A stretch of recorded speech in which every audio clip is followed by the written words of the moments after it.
আপনারা ফিট করে দিয়ে সরে যান। আসসালামু আলাইকুম।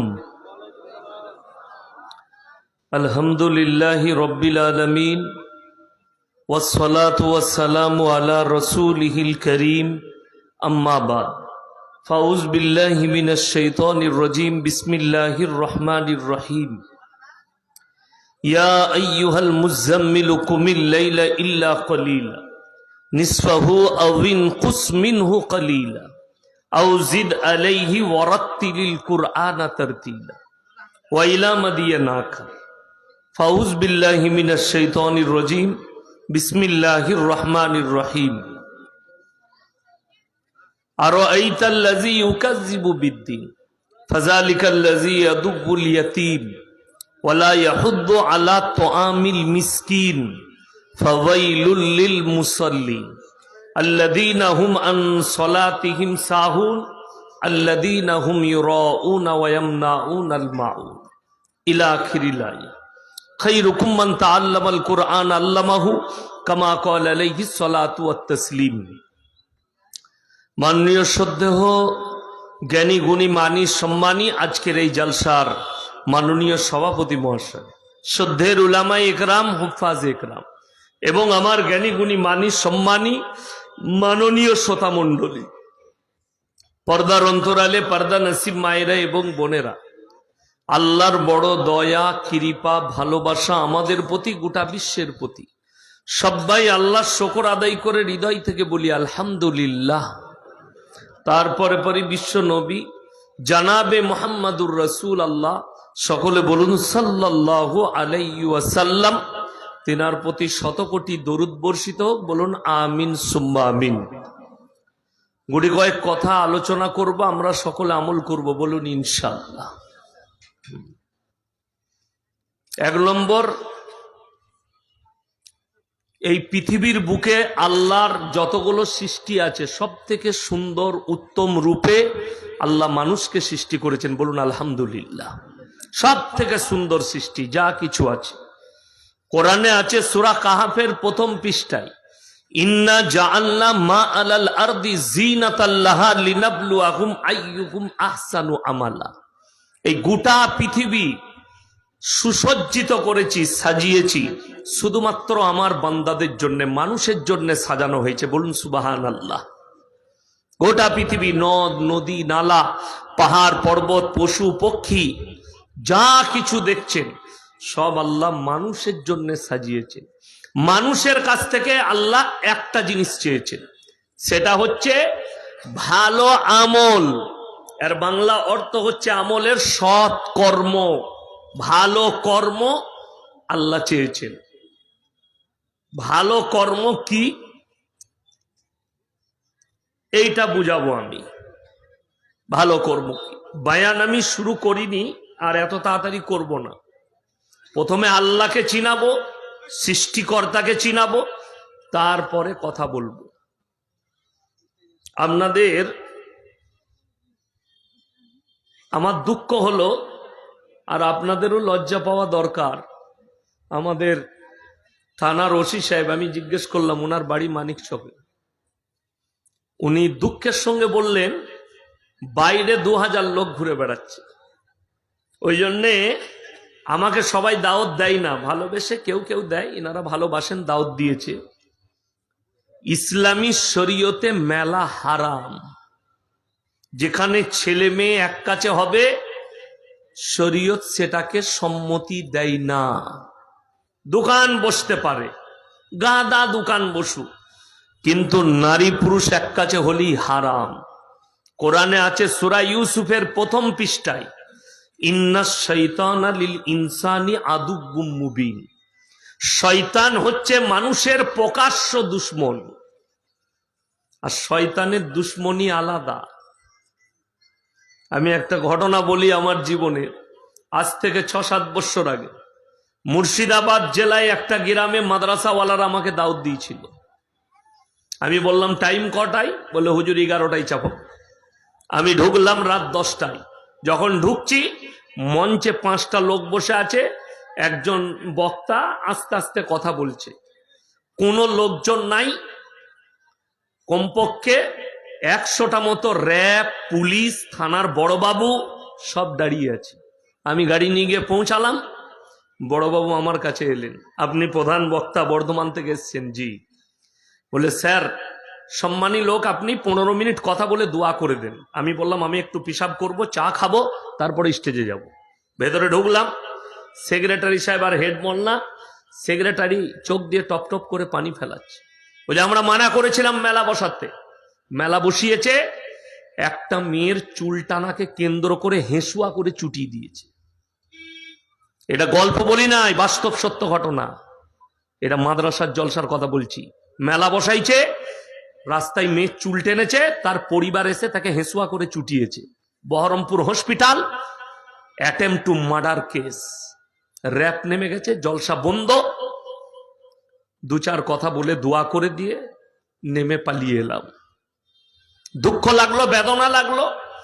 জাতি মুসলিম, বুঝবে কবে? আপনি দোকান বসান, আমি মানা করি নাই, জেলেবি বসুক, বাদাম বসুক, সব বসুক, মেয়ে যেতে পাবে না।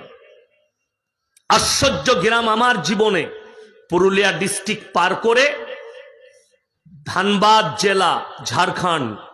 গ্রামের নাম হচ্ছে নডিহা, থানা হচ্ছে চন্দনকিয়ারি। আমার একজন বন্ধু মুফতি মনজার আলম কাসমি দাউদ দিল আমাকে। গেলাম, বিকেল 4টায় ঢুকেছি, রাত 2টো পর্যন্ত ছিলাম। 12টায় চেপেছি, 2টোই ছেড়েছি। প্যান্ডেল তো দূরের কথা, রাস্তায় একটা 10 বছরের বাচ্চা মেয়েকেও দেখতে পাইনি। একদম আল্লাহর কসম করে বলছি, আমি মিথ্যা বলিনি। 10 বছরের মেয়ে। আমি জিজ্ঞেস করলাম, ভাই আপকে ইহা পে মহল ইতনা আচ্ছা কিউ হ্যায়? সেই গ্রামে 1000-এর বেশি আলেম আর হাফেজ আছে। কি বলল জানেন? আমাদের সমাজ ব্যবস্থার নেতৃত্ব যারা দেয় তারা হচ্ছে আলেম উলামারা।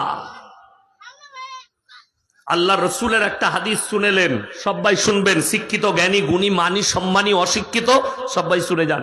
এটা রসুল সাল্লাল্লাহু আলাইহি সাল্লামের হাদিস। কিয়ামতের আলামতের মধ্যে মারাত্মক আলামত, অশিক্ষিত মূর্খরা সমাজের নেতৃত্ব দিবে আর শিক্ষিতরা চুপচাপ বসে দেখবে। এটা কিয়ামতের আলামতের মধ্যে একটা আলামত। আপনি ইয়াসিনকে নেতা সিলেক্ট করতে পারেননি, ইয়াসিনকে নেতৃত্ব দিতে পারলেন না। নেতৃত্ব কে দিবে? মাতাল, গাঁজাখোর, জিনাখোর, চোর, বাটপার, লোকের মেরে বড় লোক, লোকের মেরে নেয়, সে হচ্ছে সমাজের বিচারক, সে নেতৃত্ব দিবে। সমাজ কি করে পরিবর্তন হতে পারে? গায়ে লাগা কথা বললাম, আল্লাহর কসম এই হাদিসকে আপনি মিথ্যা বলতে পারবেন না। হাদিস সত্য, আপনি মানবেন না মানবেন সেটা আপনার ব্যক্তিগত ব্যাপার। আমি যেটা বলার সেটা বললাম। ওই জন্যে ছেলে মেয়ে, পর নারী আর পর পুরুষ যেখানে এক কাঁচা হবে, ইসলামী শরীয়তে আছে 3 নম্বর যে লোকটা হাজিরি দিবে তার নাম শয়তান। সে উস্কানি মারবে, যা পারবি কর। 100টা ছেলে 100টা মেয়ে একসাথে মেলায় ঘুরছে, শয়তান বললে ভিড় আছে চালিয়ে দে, মেরে দিলে কোমরেতে পালিয়ে গেল, এরকম করে ঠুকে দিয়ে পালিয়ে গেল। আর ওই জায়গায় যদি ঝামেলা লাগে তো মুর্শিদাবাদ, মালদা, নদিয়া মানেই তো হেঁসুয়া। মালদা জেলার ঘটনা বলছি, আজ থেকে 5-7 বছর আগে একটা আম পাড়াকে কেন্দ্র করে বাচ্চা ছেলেকে হেঁসুয়া করে চুটিয়েছে। এটা মালদা ডিস্ট্রিক্টের ঘটনা, আমি পেপারে পড়েছিলাম, বর্তমান আনন্দবাজারে, আজ থেকে 5-6 বছর আগে। বুঝতে পেরেছেন? মুর্শিদাবাদে, থানার নাম বলবো না, একটা মুরগির ডিমকে কেন্দ্র করে 11টা মার্ডার হয়েছে। 11টা কেন বলুন তো? কোরআনের বুনিয়াদ আল্লাহ রেখেছেন পৃথিবীর বুকে এডুকেশন আর শিক্ষার দ্বারা। ইকরা বিসমি রাব্বিকাল্লাযী খালাক, হে নবী পড়ো শিক্ষার উপরে, এডুকেশনের উপরে। আর পৃথিবীতে আপনি সমীক্ষা করুন, যে জাতির কাছে শিক্ষা নেই সেই জাতি ধ্বংস হয়ে গেছে, সেই জাতি ধ্বংস হয়ে গেছে। একটা একটা করে বলবো, গায়ে লিবেন না, দিলেতে গেঁথেলেন। দিলের কান দিয়ে শুনলে পরিবর্তন আসবে।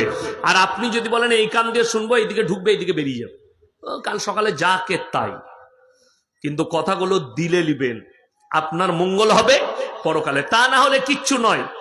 রাগ করবেন না, 100টা জলসার মধ্যে পশ্চিম বাংলায় যদি 100টা জলসা হয়, 95টা জলসার জলসা কমিটি বেনামাজি, নামাজি পড়ে না। রাগ করবেন না, হয়তো আপনাদের জলসা কমিটি সবাই মানা করে, এটা বলবেন, আমি ওইটাই বেশি করে বলবো। কেন?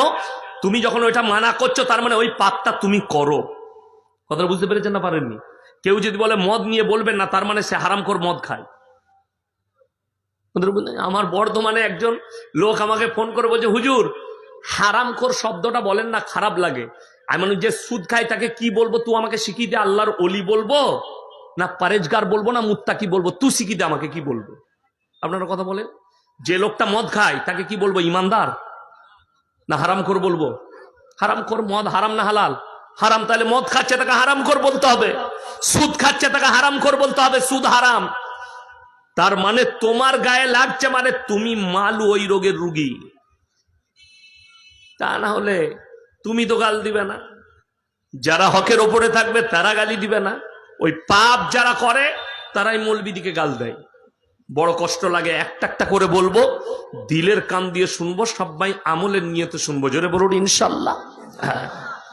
তো আল্লাহ তাআলা পৃথিবীর যত কিছু আছে মানুষের জন্য সৃষ্টি করেছেন। এই যে দুনিয়াটা দেখছেন, আল্লাহর কসম, তার পরের আয়াতে আছে ওয়া ইন্না লাজাইলুনা মা আলাইহা সাইদান জুরুজা। জুরুজা মানে হচ্ছে মাঠ, প্লেন, লেভেল। এখানে একটা ঘাস দেখতে পাচ্ছেন, আল্লাহর কসম সেদিনে পৃথিবীতে আর একটা ঘাসও থাকবে না, কিরা মাকড়া থাকবে না, দরিয়া থাকবে না, সব লেবেল করে দেব। সেই দিনটার নামই হচ্ছে বিচারের দিন, কিয়ামতের দিন। কোরআনে অপর জায়গায় আছে, মান আমিলা সালিহান ফালিনাফসি ওয়া মান আসাআ ফাআলাইহা। যে বা যাহারা ভালো কাজ করবে তাদেরকে পুরস্কৃত করা হবে, যে বা যাহারা খারাপ কাজ করবে তাহারা তিরস্কৃত হবে। এটা কোরআন আল্লাহর। আপনি ভালো কাজ করেন, আপনি ভালোভাবে চলুন, আল্লাহ আপনাকে পুরস্কার দিবে। আর আপনি যদি খারাপ কাজ করেন আপনাকে তিরস্কার করা হবে। আল্লাহ সেদিনে বড় লোক, গরিব, ধনী, দরিদ্র, মৌলবি, মুল্লা, পীর, ফকির, আমি, আপনি, সে, তিনি, জজ, ব্যারিস্টার, পুলিশ, আল্লাহর কাছে এই বিচার হবে না। আল্লাহর কাছে বিচার হবে কার আমলটা কত ভালো।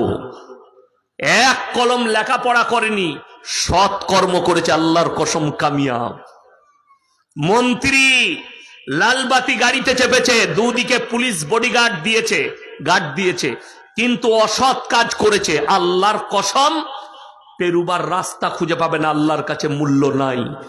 ওই অশিক্ষিত মানুষটা সৎকর্ম করেছে, তার মূল্য আছে। আমার বন্ধুগণ, আমার ভাই, অনুরোধ করে বলছি, দিলের কান দিয়ে শুনেন। এই পৃথিবীর মানচিত্রে আমাদের জীবনে আল্লাহ, আমাদের জীবনে তিনটে অংশ আছে। কটা অংশ বললাম? তিনটে। একটা হচ্ছে আল্লাহর, একটা কার? আল্লাহর। একটা আমাদের নিজেদের, আর একটা হচ্ছে পোকামাকড়ের। আল্লাহর কি? রুহটা হচ্ছে আল্লাহর। রুহ কার? কথা বলেন। আল্লাহর। রুহটা আল্লাহর কবজায় আছে। মালদা ডিস্ট্রিক্টে যতগুলো ডাক্তার আছে সব এক কাছে করুন। কলকাতায় যদি চলে যান, পায়ের নখ থেকে মাথা পর্যন্ত এমন মানের অনাময় হাতের স্পেশালিস্ট। বর্ধমানে আপনার আর একটা খুলেছে আহাদ, হার্টের স্পেশালিস্ট। তারা রোজ রুগী ফাড়ছে। একবার খালি জিজ্ঞেস করুন, স্যার আপনি এত রুগী ফাড়ছেন, পেট ফাড়ছেন, বুক ফাড়ছেন, পিঠ ফাড়ছেন, ব্রেন ফাড়ছেন, আল্লাহ মানুষের মধ্যে জানটা কোথায় রেখেছে? আজ পর্যন্ত কোনো ডাক্তার বলতে পেরেছে? পারেনি। আর কিয়ামতের সকাল পর্যন্ত পারবে না। চলুন, আমার নবী আল্লাহকে বললেন, ওয়ায়াসালুনাকা আনির রূহ। ওগো আল্লাহ, রূহটা কি, জানটা কি? যে জান সেটা কি? আমার আল্লাহ উত্তর দিলেন নবীজিকে, কুলির রূহ মিন আমরি। রূহ হচ্ছে আমার আল্লাহর হুকুম।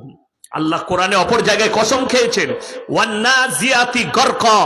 আমি কসম খাচ্ছি ওই ফেরেশতার, গরকা মানে হচ্ছে ডুব মারা। পানিতে বাচ্চারা ডুব মারে না ঝাঁপ দিয়ে? তলায় চলে যায় আবার উপরে আসে। আল্লাহ কোরআনে এই শব্দ ব্যবহার করলেন, ওয়ান্নাজিয়াতি গরকা। আমি কসম খাচ্ছি ওই ফেরেশতার যারা আমার হুকুমে দ্রুত গতিতে তোমাদের কাছে পৌঁছায়, তোমাদের শরীরে ডুম মেরে তোমাদের আত্মাকে হরণ করে নিয়ে আসে। একটা পোকামাকড় যতগুলো জানদার এসছে, সকলের জান কার কবজায় আছে? তাড়াতাড়ি জোরে বলুন, আল্লাহর কবজায় আছে। পৃথিবীর মানুষের কোনো ক্ষমতা নেই। কোরআনে অপর জায়গায় আছে, যে নিজেকে যতই শক্তিশালী বলুক, কোরআন বলছে ইন্নাল ইনসানা খুলিকা হালুয়া। আমি মানুষকে অসহায় আর দুর্বল সৃষ্টি করেছি। একটা মানুষও সবল নয়। সবল মানে বুঝেন? কেউ কারুর কাছে অনেক পাওয়ার। এখন বর্তমানে সব থেকে সুরক্ষায় যিনি থাকেন তিনি হচ্ছেন আমেরিকার প্রেসিডেন্ট ডোনাল্ড ট্রাম্প। তার যে গাড়িটা আছে আমেরিকার প্রেসিডেন্টের, মিসাইল লাগবে না, গোলা বারুদ কাজ করবে না, গুলি কাজ করবে না। ড্রাইভার বসে 3 ঘন্টা যুদ্ধ করতে পারবে গাড়ির ভেতর থেকে। এত অস্ত্র লেস আছে গাড়িটা। 100-200 নয়, 800 থেকে 1000 কোটি টাকা দাম গাড়িটা। 1000 কোটি টাকার বেশি দাম যে গাড়িটা তৈরি করা হয়েছে অনলি ফর আমেরিকার প্রেসিডেন্টের জন্য। যে দেশে যায় আগে প্লেনে তার গাড়ি পৌঁছে যায় সেখানে, অন্য কারোর গাড়িতে চাপবে না। এত দামি গাড়ি সেটা। ইমানদারির সঙ্গে বলুন, এত সুরক্ষায় থাকে। আমেরিকার প্রেসিডেন্ট যদি গাড়ির ভেতরে থাকে আর মালাকুল মউত আসে, বাঁচাতে পারবে? জোরে বলুন না সুবহানাল্লাহ। তাইলে পৃথিবীর মানুষ যার কাছে যত শক্তি থাক, আমার আল্লাহর কাছে দুর্বল। মৃত্যু তোমাকে গ্রাস করবেই। তুমি যেখানেই থাকো, তোমার সময় হলে পৃথিবীর কেউ বাঁচাতে পারবে না। আর আল্লাহ যদি তোমাকে রেখে দেয়, পৃথিবীর কেউ তোমাকে। কি হয়েছে? কি হয়েছে? কার সঙ্গে ঝগড়া হচ্ছে বল? কি হয়েছে? ঝামেলা করলে বাইরে যাও, পুলিশ বসে আছে, বলে দেবো, তুলে নিয়ে যাবে। গন্ডগোল করো না, ডিস্টার্ব হবে, এখানে কথা বলবে না, বাইরে যাও। আমার বন্ধুগণ, আমার ভাই, অনুরোধ করে বলছি, পৃথিবীর সমস্ত শক্তি কার হাতে? সকলে জোরে বলুন, আল্লাহর হাতে। এই দুনিয়া বিনাশ হবে, দুনিয়া শেষ হবে। তাইলে যে জিনিস শেষ হয়ে যায় তার কোনো কৃতিত্ব নাই। মানুষ মারা যাবে, তার মানে মানুষের অহংকারের জায়গা কোনো কিচ্ছু নাই। কোরআন খুলুন। আচ্ছা আপনি বলুন, আমি আজকে বক্তব্য দিচ্ছি, আমার পরিবার আমার জন্মানোর আগে জানতো আমার সন্তান বক্তা হবে? কথা বলেন। যিনি বড়বাবু বসে আছেন, উনার পরিবার উনার জন্মানোর আগে জানতো যে আমার একটা সন্তান হবে, সে বড়বাবু হবে থানার? জানতো না। যারা ডাক্তার আছে তার বাপ জানতো না আমার পরিবার একটা ছেলে হবে, ডাক্তার হবে, মাস্টার হবে, প্রফেসর হবে। কোরআন আগে বলে দিয়েছে 1400 বছর আগে। জোরে বলুন সুবহানাল্লাহ। হালাতা আলাল ইনসানি হিনুম মিনাদ দাহরি লাম ইয়াকুন শাইয়াম মাযকুরা। 29 পারা সূরা দাহারের একবারই প্রথম আয়াত। হে আমার নবী, তোমাদিকে দুনিয়াতে পাঠাবার পূর্বে তোমার সমাজে, তোমার পরিবারে তোমার কোনো কালচার ছিল না। আমি আল্লাহ পাঠিয়েছি, আমি আল্লাহই তোমাদিকে যোগ্যতা দিয়েছি। জোরে বলুন সুবহানাল্লাহ। সবকিছু আল্লাহর হাতে। ইয়াসিনকে এখন ভালো মানুষ দেখছেন, ব্রেনটা ক্যারেক হয়ে গেলে আপনারা পাগল বলে ডাকবেন। তাহলে যে ব্রেনটা পরিচালনা করছে, অবাক হবেন শুনে, 1 মাস আগে বলিউডের একজন আর্টিস্ট, তার নাম হচ্ছে জাবেদ আখতার, মুসলিমদের ছেলে কিন্তু নাস্তিক, ধর্ম মানে না। সে ডিবেটে বসলো কলকাতার একজন মসজিদের ইমাম সামাইল নদভী, মুফতি সামাইল নদভীর সাথে। তো অনেকজন মনে করে মৌলবীদের কোনো যোগ্যতা নাই, এরা ইংরেজি জানে না, কিছুই জানে না, এরা স্কুলে লেখাপড়া করেনি, এরা খালি আরবি নিয়ে পড়ে আছে। গোটা পৃথিবী দেখেছে ডিবেট। এমন একটা ইংরেজি ওয়ার্ড বলেছে, जावेद अख्तर बोलचे मुफ्ती साहब माफ कीजिएगा, आप इतने डिफिकल्ट अंग्रेजी बोले, हमें समझ में नहीं आया, थोड़ा आसान भाषा में आप सवाल करेंगे। जे इंग्रेजी बुझते पारे ना से आल्लाह के की करे चिनबे, से की करे सृष्टिकर्ता चिनबे? गोटा पृथिवी ताकिए देखेছে। এই 1 ঘন্টার ডিবেটে আমরা বলিনি, ভারতের রিপোর্টাররা বলছে 24 ঘন্টার ভেতরে পৃথিবী জুড়ে 20,000 লোক ইসলাম কবুল করে নিয়েছে। জোরে বলুন সুবহানাল্লাহ। সেখানে ভাষা খারাপ নয়, কোনো কিচ্ছু নেই। ওই জন্যে আপনি যদি ইসলামটা সত্যিকারই দেখেন এবং মেপে চলেন, মেনে চলেন, আপনার দ্বারা কেউ ক্ষতিগ্রস্ত হবে না, আপনার দ্বারা কেউ বিপদে পড়বে না। আমি গত সপ্তাহে আসামে ছিলাম, গুয়াহাটিতে। তো সেখানে এনডিএ সরকার আছে, আমাকে তাদের সভাপতি দেখা করলো কামরায়, বলে হুজুর আপনার বক্তব্য খুব কড়া, আপনি কেউ কি ছাড়েন না? আপনি তো জানেন আমরা কোথায় বাস করছি। এমন চিন্তা নাই, আমার 2.5 লাখ বক্তব্য ছুটছে ফেসবুক আর ইউটিউব আর টুইটারে। গোটা ভারত নয়, ভারত, বাংলাদেশ, পাকিস্তান, দেশ বিদেশের লোক আমাকে ফলো করে। একটা যদি বক্তব্য বার করতে পারো যে আমি কারুর দেবদেবীকে গালি দিয়েছি, কারুর ধর্মকে গালি দিয়েছি, আমি আর সমাজের বুকে জীবনে কথা রাখবো না। উপরন্তু আমি বলি, কোরআনে আছে তোমরা কারুর ধর্মকে গালি দিও না, কারুর দেবদেবীকে গালি দিও না। অজ্ঞাত অবস্থায় সে তোমার আল্লাহকে গালি দিয়ে বসবে, অজ্ঞাত অবস্থায়। এই যে একটা মূর্খ না অশিক্ষিত আছে, বাউল বুষ্টম, কি নাম, অসীম সরকার না কি নাম, কোরআনের বিরুদ্ধে যে 25 জন না 27 জন শয়তান মিলে কোরআনটা লিখেছে, তার 14 পুরুষ বাপের হিম্মত নাই আমাদের সাথে বসি। যে কোনো জায়গা, যে কোনো থানায় ঠিক করুক, থানার ওসি থাকবে, আইসি থাকবে, আমাদের সাথে বসবে, ও খালি প্রমাণ করে দিবে। বড় কষ্ট লাগে। অসীম সরকার এটা বলেছে বলে হিন্দু দেবদেবীটাকে আপনি গালি দিবেন? ইসলাম স্বীকৃতি দেয় না। অসীম সরকার কোরআনকে গালি দিয়েছে বলে তার ধর্মকে আপনি গালি দিবেন? ইসলাম স্বীকৃতি দেয় না, গালি দিতে পারবেন না। অজ্ঞাত অবস্থায় সে আপনার আল্লাহকে গালি দেবে, আপনি তার বিরুদ্ধে বলতে পারেন, অসীম সরকারের বিরুদ্ধে বলতে পারেন। আর এগুলো হচ্ছে গোবরখোর, মুতখোর। আমার কাছে এদের কোনো যোগ্যতা নাই। আমার কাছে যিনারা মহাপুরুষ, কবিগুরু রবীন্দ্রনাথ ঠাকুর, ঈশ্বরচন্দ্র বিদ্যাসাগর, বঙ্কিমচন্দ্র চট্টোপাধ্যায়, শরৎচন্দ্র চট্টোপাধ্যায়, রাজা রামমোহন রায়, স্বামী বিবেকানন্দ, আমি যিনাদের নাম করলাম, এদের ছবিগুলো স্কুলের হেডমাস্টারের মাথার উপরে, এদের ছবিগুলো থানার ওসির মাথার উপরে টাঙানো থাকে, এদের ছবিগুলো প্রফেসরের মাথার উপরে টাঙানো থাকে। আমেরিকার শিকাগো শহরে দাঁড়িয়ে স্বামী বিবেকানন্দ বলল, আমার চোখে পৃথিবীতে যদি কেউ মহামানব থাকেন তিনি হচ্ছেন হযরত মুহাম্মদ মুস্তাফা। সকলে জোরে বলুন সাল্লাল্লাহু আলাইহি সাল্লাম। এরপরে আপনি এই গোবরখোর আর মুতখোরের কথা শুনছেন, স্বামী বিবেকানন্দের থেকে আর দামি লোক হতে পারে না। ওদিকে আমি গুনতিতে রাখি না, এগুলো গুনতির বাইরে। আপনাকে এইটার মাধ্যম দিয়ে আপনি কোন হিন্দু দেবদেবীটাকে গালি দিবেন, এটা ইসলাম স্বীকৃতি দেয় না, আমার আল্লাহ নিষেধ করেছেন। শুধু তাই নয়, অবাক হবেন, কোরআনে আছে আমার এই বক্তব্য কোন হিন্দু ভাই, দলিত ভাই, আদিবাসী ভাই কারুর কানে পৌঁছালে আপনি ইসলামের মেসেজটা শুনে যান। কোরআনে আছে যদি কোনো মানুষ, এখানে আল্লাহ ধর্মের কথা বলেননি, কোন মানুষ যদি কোনো মানুষকে অন্যায়ভাবে হত্যা করে সে যেন গোটা মানব জাতিকে হত্যা করলো। কোরআনে আছে কোন মানুষ যদি কোনো মানুষের উপকার করে সে গোটা মানব জাতির উপকার করলো। আল্লাহ রসুলের হাদিসে চলুন, এটা কোরআনের কথা বললাম। নবীজি বললেন তোমরা মুমিনই হতে পারবে না অতক্ষণ পর্যন্ত যতক্ষণ পর্যন্ত তোমার কাছ থেকে তোমার প্রতিবেশী সুরক্ষিত নয়, তোমার হাতের দ্বারা, ব্যবহারের দ্বারা, আখলাকের দ্বারা, চরিত্রের দ্বারা সে তাকে সুরক্ষা পেতে হবে। আল্লাহ রসুল সাল্লাল্লাহু আলাইহি সাল্লাম বললেন তোমরা দেখো না তোমার বাড়ির পাশে কে বসবাস করছে, সে দলিত হোক, আদিবাসী হোক, হিন্দু হোক, খ্রিস্টান হোক, ক্ষুধার্ত হলে খাবার দাও, বস্ত্রহীন হলে বস্ত্র দাও, বিপদে পড়লে তার পাশে দাঁড়াও। ইসলাম ধর্ম দেখতে মানা করেছে, মানুষ দেখতে বলেছে।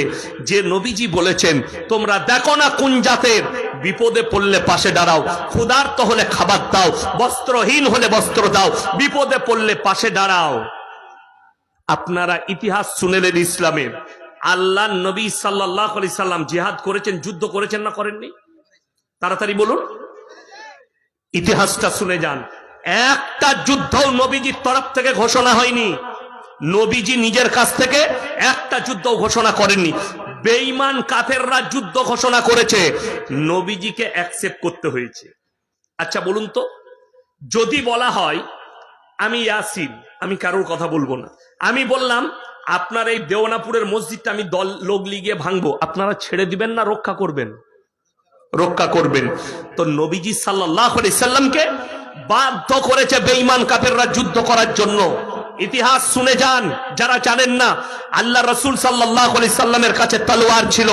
নবীজির জীবন দশায় মানুষ তো দূরের কথা, একটা প্রাণী পর্যন্ত নবীজির তলোয়ারের দ্বারা ক্ষত বিক্ষত হয়নি। জোরে বলুন সুবহানাল্লাহ। নবীজি যুদ্ধের ময়দানে খালি আত্মরক্ষা করেছেন তলোয়ার আর ঢালের দ্বারা, কারুর ওপরে তলোয়ার চালাইনি নবীজি। জোরে বলুন সুবহানাল্লাহ। এটাই ছিল রাসূলের আদর্শ। আর আপনি কি আদর্শ পেলেন, কি নিলেন? আপনার কাছ থেকে আপনার নিজের ভাই সুরক্ষিত নয়, আপনার পাশ থেকে আপনার মায়ের পেটের ভাই সুরক্ষিত নয়, আর আপনি বলছেন আমি মুমিন, আপনি বলছেন আমি মুসলমান। ইমানদারির সঙ্গে হাত তুলে বলুন তো, আমরা সবাই আল্লাহকে বিশ্বাস করবো ইনশাল্লাহ? হাত তুলেন তাড়াতাড়ি, জোরে বলুন ইনশাল্লাহ। বিশ্বাস করবেন তো? ইনশাল্লাহ।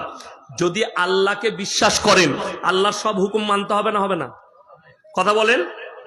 আল্লাহর সব হুকুম মানতে হবে। যদি আপনি এটা বুঝেন যে আল্লাহর সব হুকুম মানতে হবে, আল্লাহ যেগুলো নিষেধ করেছেন করা যাবে না, আল্লাহ যেগুলো আদেশ করেছেন সেগুলো করা যাবে। আমি আমার কথাই বলছি, আমি এই জালসা করে গাড়ি ছাড়বো, আমার বাড়ি পৌঁছাতে ফজর হয়ে যাবে। বর্ধমান টাউনে একটা দোকান আছে, বাপিদা নাম, বাপিদা। আমার আব্বাজির ভাই বলতো বাপিদা, অমুসলিম, চায়ের দোকান, দেশি মুরগির ডিম সিদ্ধ, মালাই টোস। আচ্ছা, আমি তার কাছে খাই আর বাড়ি যাই। একদিন আমি ধুলিয়ান থেকে জলসা করে বাড়ি যাচ্ছি, রাত 3টে বেজে গেছে, তার কাছে গাড়ি দাঁড় করালাম। চেয়ার দেয় আমাকে, ভালোবাসে, আমাকে আলাদা চোখে দেখে।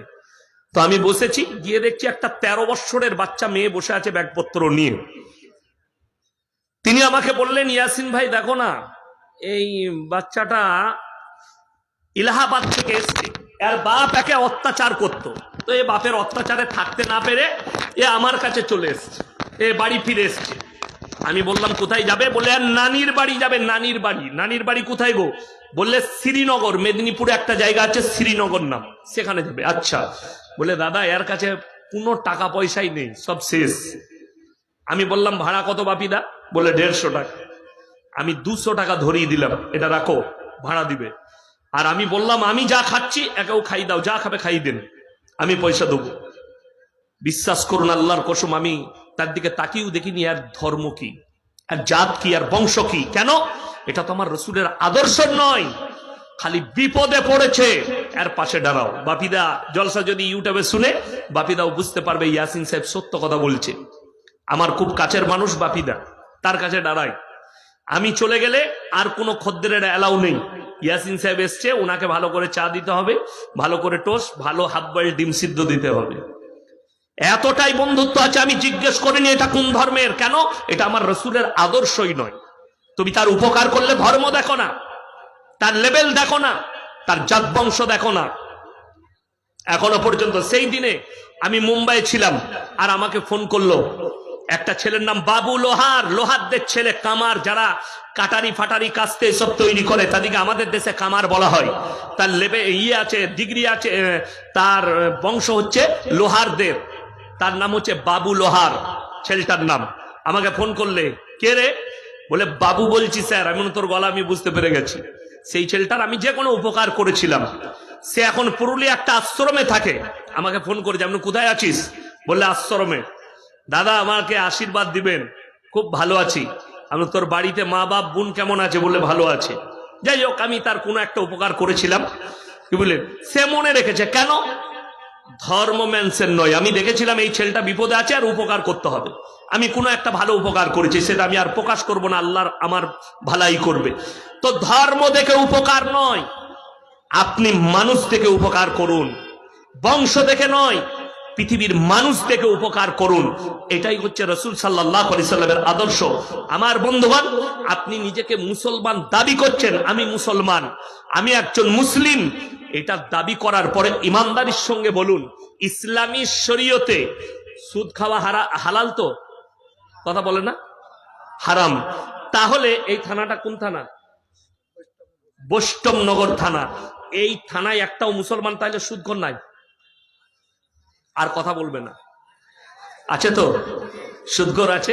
এখন আমি যদি সুদের বয়ান করি, কাল সকালে চায়ের দোকানগুলোয় আমার গাল হবে। ও বাজে মৌলবি, ওকে আবার দাওয়াত দেয়। আচ্ছা, আমাকে গাল দিলে সুদ হালাল হয়ে যাবে তো? কথা বলে না, কেন হবে না? আল্লাহ কোরআনে বললেন ওয়াহাল্লাল্লাহুল বাইয়া ওয়া হাররামার রিবা, সুদকে হারাম করেছি, ব্যবসাকে হালাল করেছি। আপনি ব্যবসা করুন হালাল। বড় কষ্ট লাগে জানেন, মুসলমান বড় বাবু বসে আছেন, তারপরে বলতে বাধ্য হচ্ছি, দিনাজপুর, মালদা, মুর্শিদাবাদ, নদিয়া, এই জেলগুলোয় মুসলিমদের যুবকরা ঢুকে আছে। এর জন্য না প্রশাসন দায়ী, এর জন্য না সরকার দায়ী। কেন? গাঁজা পাচার, আফিং পাচার, হিরোইন পাচার, মদ পাচার। কারা ঢুকে আছে? মুসলিমদের যুবকরা বেশিরভাগ। অবাক হবেন, নদিয়া জেলার কালীগঞ্জ থানার বড়বাবু রেড শুরু করলো, সব মোটরসাইকেল আটকাচ্ছে ভিডিও করে। কেন? এখন তো মোবাইলের যোগ, বলবে আমাকে মিথ্যা করে বড়বাবু ফাঁসিয়েছে। তিনি ক্যামেরা চালু করলেন, 20 থেকে 25টা মোটরসাইকেল। বললে ভাই, তোমাদের কাছে যার কাছে যা ব্যাগ আছে ক্যামেরা চলবে, খুলে দেখাও কি কি আছে। সব ব্যাগ চেক চলছে, তার ভেতরে মালগুলো ভরে নাও, চলে যাও। চেকিং হচ্ছে। দুটো মুসলিমদের যুবক, নতুন বাইক, তারা যখন ব্যাগটা খুললো, ব্যাগের ভেতর থেকে 2 কিলো 200 গ্রাম হিরোইন বের হলো। তাদেরকে জিজ্ঞেস করলো কোথায় পেলে? সে বলছে আমি লোকটাকে চিনি না, আমাকে দিয়েছে, সে খালি 20 কিলোমিটার আদান প্রদান করবে। শুনলাম নাকি, মোবাইলে দেখছিলাম, 5 লাখ না 7 লাখ টাকা পাবে, তাকে দেবে। কাকে দিতে বলেছে? বলে তাকেও আমি চিনি না, সে আমার লোকেশন ধরে মালটা নিয়ে নিবে। ভেবে দেখুন, এই দুটো ছেলে জেলের কুঠরিতে চলে গেল। এই হিরোইন ইসলামী শরীয়তে হারাম, এটার ব্যবসা করাও হারাম। গাঁজা ইসলামে হারাম, গাঁজার ব্যবসা করা হারাম। মদ হারাম, মদের ব্যবসা করা হারাম। অথচ মুসলমান আজকে এই ব্যবসাগুলো করছে। ঠিক বললাম না ভুল বললাম?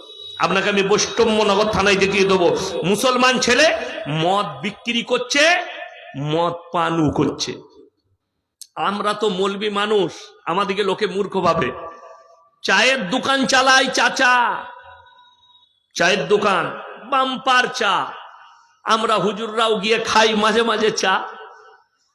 এরপর সাধারণ লোক এসে বলছে চাচা একটা চা দাও, আর একটা ওটা দিবে। শালা একটা ওটাটা কি করে বুঝবো আমরা? কথাটা বুঝতে পারেননি? অনেক গবেষণা করলাম, এই একটা ওটাটা খোঁজ লাগাতে হবে, ওই মালটা কি। তারপরে খোঁজ লাগিয়ে দেখলাম গাঁজার পুড়িয়া। হারামখোর চা বেচছে আর ভেতরে ভেতরে গাঁজার পুড়িয়া বেচছে। কথাটা বুঝতে পারেননি? কিন্তু পুলিশও খুঁজে পাবে না। কেন? চাচা মুখে দাঁড়িয়ে রেখেছে, নামাজও পড়ে ফাঁস কাতারে, আর ভেতরে ভেতরে গাঁজা পুড়িয়া বেচছে। বড় বাবুর ক্ষমতা হবে ওই নামাজি লোকটাকে ধরবো?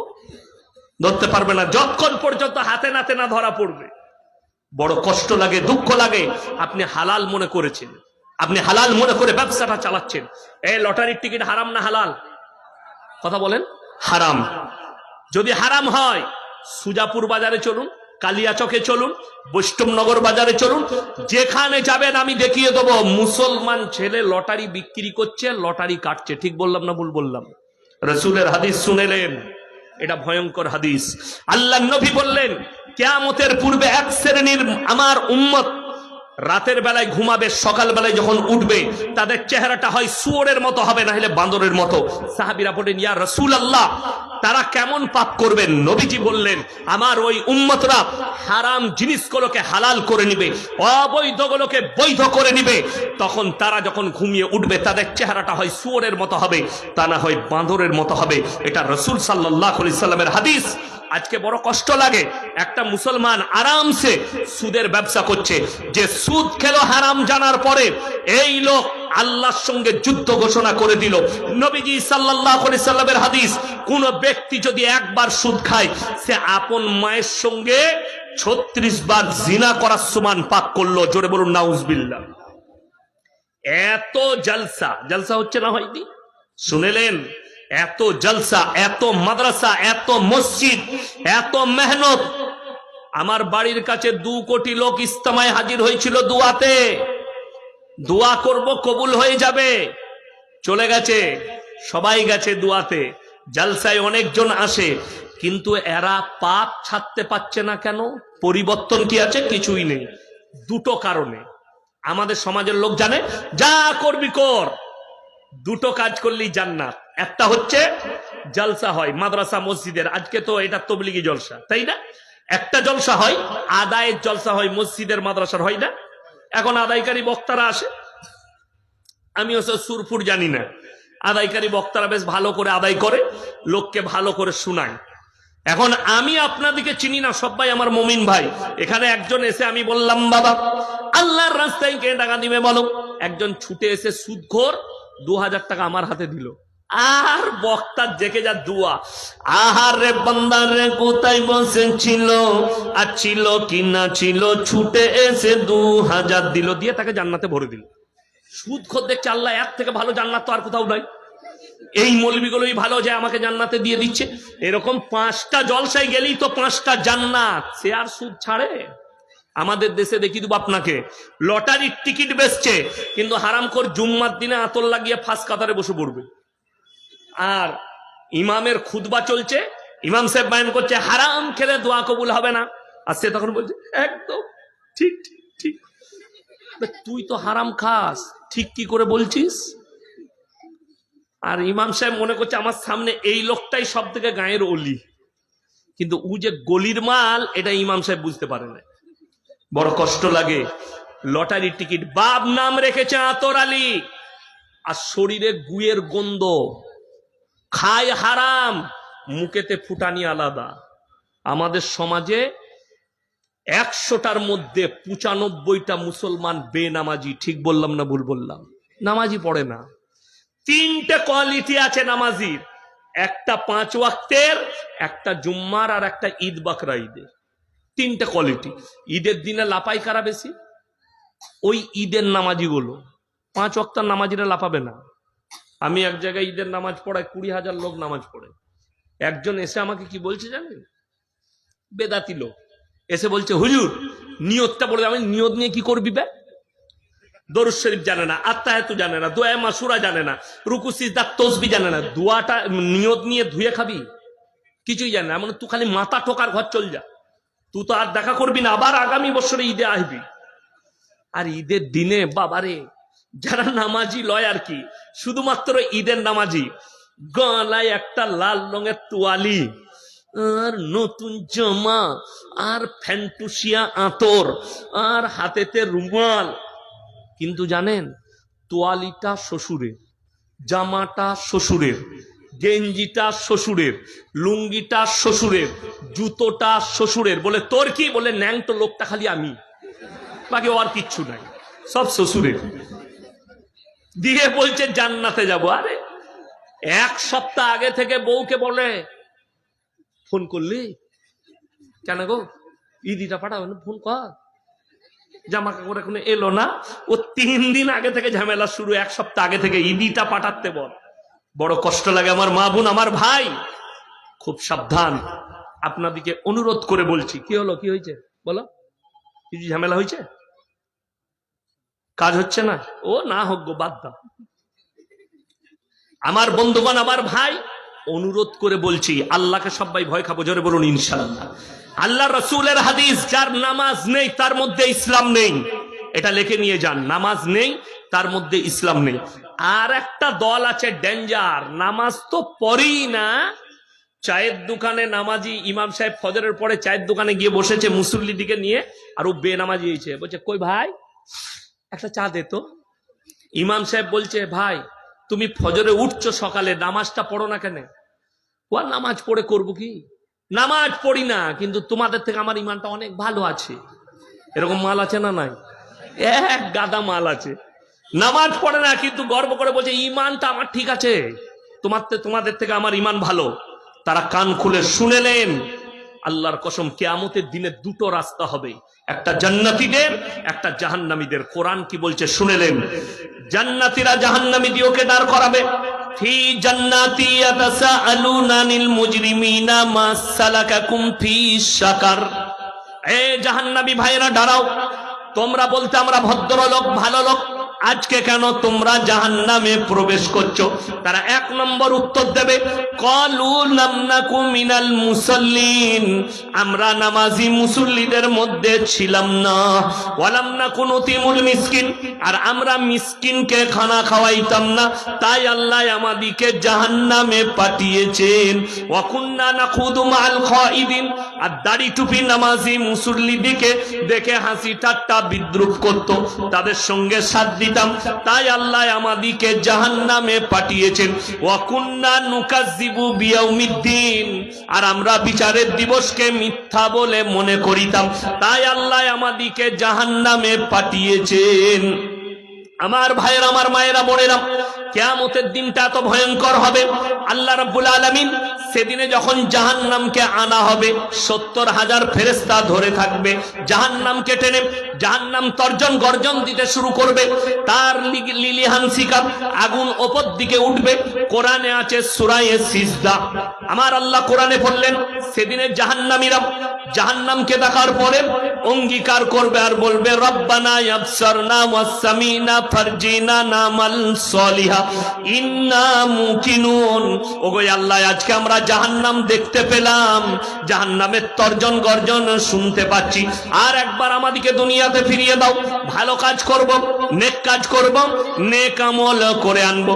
আমার আল্লাহ উত্তর দিলেন, লাআমলাআন্না জাহান্নামা মিনাল জিন্নাতি ওয়ান নাসি আজমাইন। হে আমার নবী বলে দাও, জান্নাত এবং জাহান্নামকে আমি জিন এবং ইনসান দ্বারা পরিপূর্ণ করব। সেদিনে তারা মনের আকাঙ্ক্ষায় চোখ দিয়ে পানি ফেলিয়ে কি বলবেন জানেন? ওয়ায়াকুলুল কাফিরু ইয়া লাইতানি কুনতু তুরাবা। আজকের দিনে আমরা বিচারের দিনে মানুষ না হয়ে মাটি হলে কত ভালো হতো, এটা তাদের অঙ্গীকার হবে। আল্লাহর কাছে তারা অঙ্গীকার করে বলবে, ওয়ায়াকুলুল কাফিরু ইয়া লাইতানি কুনতু তুরাবা, আমরা যদি আজকে মানুষ না হয়ে মাটি হতাম আমাদের জন্য মঙ্গল হতো। আমার বন্ধুগণ, সবাই আমরা 5 ওয়াক্তের নামাজি হব, হাত তুলে বলুন তো ইনশাআল্লাহ।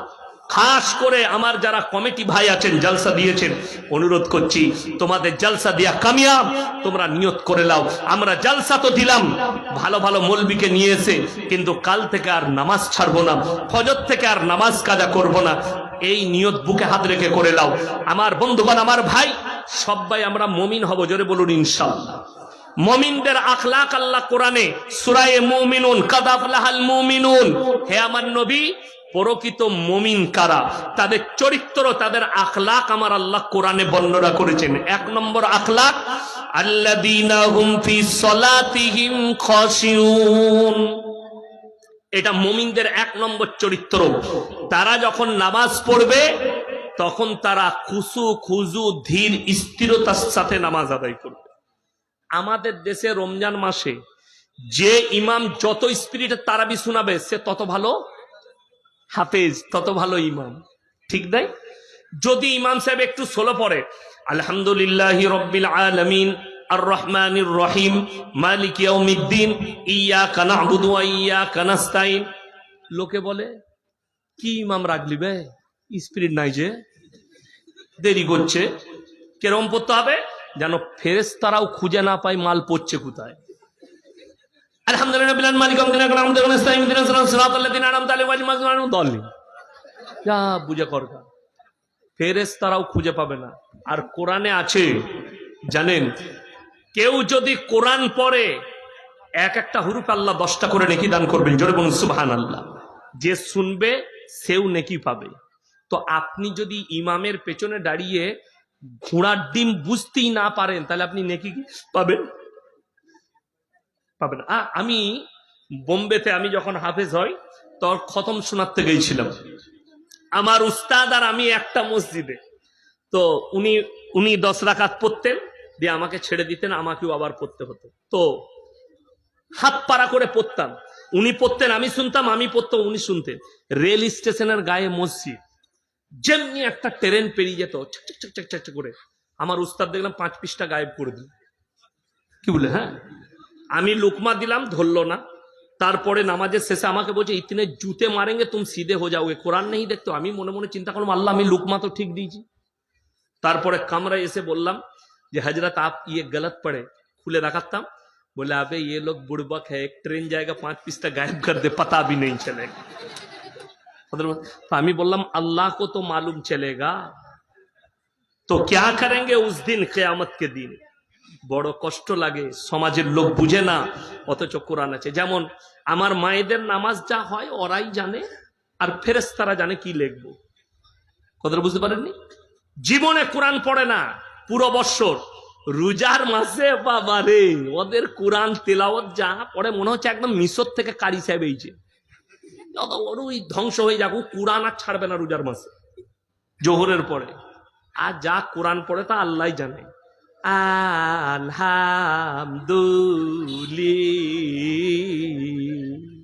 আলহামদুলিল্লাহ বুঝে করো, এটা কোরআন পড়া।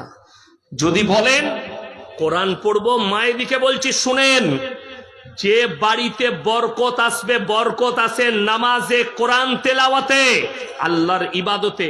প্রত্যেক দিন কোরআন এমন একটা কিতাব, আসমানি কিতাব। বলি, আপনারা কাঁচা পিতলের জিনিস দেখেছেন? আচ্ছা, ভরে রেখে দিলে চকচক করে না ঘষলে, ব্যবহার করলে কোরআন এক্স্যাক্টলি ওই রকম একটা মুকাদ্দাস কিতাব। কেউ যদি প্রত্যেক দিন কোরআন তেলাওয়াত করে, দেখবেন অনেক সাধারণ মুসল্লি মানুষ, 5 ওয়াক্তের নামাজি, রোজ কোরআন পড়ে, সূরা ইয়াসিন মুখস্থ হয়ে গেছে, সূরা ওয়াকিয়া মুখস্থ হয়ে গেছে, সূরা আপনার বুরুজ মুখস্থ হয়ে গেছে, গোটা আম্মা পারা মুখস্থ করেছে। কেন? রোজ কোরআন তেলাওয়াত করে না। আমি যখন মাদ্রাসায় পড়তাম, প্রতি জুম্মার দিনে সূরা কাহাফ তেলাওয়াত করতাম গুজরাটে। তো যেদিনে আমার সূরা কাহাফ আসে, আমার ওই সবকটা আসার আগে গোটা সূরা মুখস্থ হয়ে গেছে। একদিনে শুনিয়েছিলাম, একদিনে। কেন? প্রত্যেক দিন পড়লে ওটা দিলেতে গেঁথে যাবে। কোরআন মুকাদ্দাস কিতাব, চকচক করে। মায়েরা, প্রত্যেক দিন কোরআন পড়ো, নামাজটাকে ধীর স্থিরতার সাথে পড়ো। আমাদের সমাজের যা নামাজ হয় আল্লাহ ছাড়া কেউ জানে না। মসজিদে আজান হচ্ছে, কি বুঝলেন, ও দোকানে বসিয়ে আছে, চায়ের দোকানে, ঠিক ইকামত শুরু হবে, আল্লাহু আকবার আল্লাহু আকবার আশহাদু আল্লাহ, তখন ছুটছে, তাদের নামাজটা লিখেছে, ছুটে গিয়ে এরপর আর ওর মনে পড়ছে না দোকানের চাবি লাগাই কিনা লাগাই। কত সুন্দর নামাজ হবে। ইসলাম বলছে ধীর স্থিরতা। আপনার হাজত সেরে নামাজে দাঁড়াবেন। কি সেরে বললাম? হাজত সেরে। আপনি আসরের নামাজে মসজিদে ঢুকেছেন, আপনাকে পায়খানা লেগেছে, আপনি চিন্তা করলেন 4 রাকাতি নামাজ, তো আগে নামাজটা পড়িনি, তারপরে পায়খানা করবো। নামাজিকে দাঁড়ালেন, ইমাম সাহেব লম্বা সূরা ধর লিয়েছে, শেষ কাতারে ও দাঁড়িয়ে খালি এরকম করছে। এত দেরি, নামাজটা আর পায়খানা একসাথে মিশে গেল। ওই জন্যে হাজত সেরে নাও। দুনিয়ার কোনো হাজত যেন তোমার কাছে না থাকে। মক্কা মদিনায় যান, আরব দুনিয়ায় আজান হলে তারা ব্যবসা বাণিজ্য সবকিছু ফেলে দিয়ে মসজিদে ঢুকে যায়। এটা কার আমল জানেন? কোরআনের আমল, আল্লাহর হুকুমের আমল। যদি বলেন কোথায় আছে? সূরা জুমআ, ইয়া আইয়ুহাল্লাযীনা আমানু ইযা নুদিয়া লিস-সালাতি মিন ইয়াউমিল জুমআ ফাসাউ ইলা যিকরিল্লাহি ওয়া যারুল বাই যালিকুম খায়রুল লাকুম ইন কুনতুম তা'লামুন। হে আমার ঈমানদার ব্যক্তিরা, যখন তোমাদেরকে জুম্মার জন্য ডাক দেওয়া হয়, নামাজের জন্য ডাক দেওয়া হয়, তোমরা সমস্ত বেচাকিনা বন্ধ করে দাও, সবকিছু কাজ বন্ধ করো, আর আল্লাহর ঘরের দিকে ধাবিত হও। আমার মায়ের, আমার বোনেরা, আমার ভাইয়েরা, আল্লাহ কখনো বলেননি যে 24 ঘন্টা মসজিদের ভেতরে থাকতে হবে। তারপরের আয়াতে আল্লাহ মারাত্মক কথা বললেন, ফাইদা কুদিয়াতিস সালাতু ফান্তাশিরু ফিল আরদি ওয়াবতাগু মিন ফাদলিল্লাহ ওয়াজকুরুল্লাহা কাসীরান লাআল্লাকুম তুফলিহুন। হে ঈমানদার ব্যক্তিরা, আবার যখন নামাজ শেষ হয়ে যাবে, তোমরা হালাল রুজির সন্ধানে পৃথিবীতে ছড়িয়ে পড়ো। 24 ঘন্টা মসজিদে নয়, নামাজ হয়ে গেল, আবার হালাল রুজির সন্ধানে চলে যাও। অপর জায়গায় কোরআনে আছে, ইয়া আইয়ুহাল্লাযীনা আমানুর কাউ ওয়াসজুদু ওয়াবুদু রাব্বাকুম ওয়াফালুল খায়রা লাআল্লাকুম তুফলিহুন। হে ঈমানদার ব্যক্তিরা, তোমরা আমার কাছে রুকু করো, সিজদা করো, আমি আল্লাহ তোমাদিকে কামিয়াবির রাস্তা দেখিয়ে দেব। সবাই নামাজ পড়বো ইনশাআল্লাহ, নামাজ কেউ ছাড়বেন না। নাম্বার 2, ওয়াল্লাযীনা হুম আনিল লাগমি মুরিদুন, এবং তারা নিজেদিকে গুনাহ কাটা থেকে বঞ্চিত রাখে। সমস্ত পাপ থেকে পাপ মুক্ত জীবন গড়ব। সকলে জোরে বলুন ইনশাআল্লাহ। আপনি শুনেলেন পাপী কিন্তু দুটো কোয়ালিটির। পাপী কটা কোয়ালিটি বললাম? দুটো। একজন পাপ করে জিদ করে, আরে মৌলবীরা বলছে বলুক, হারাম হালাল আমি ওয়া মানি না, আমি নিজের মতো চলবো।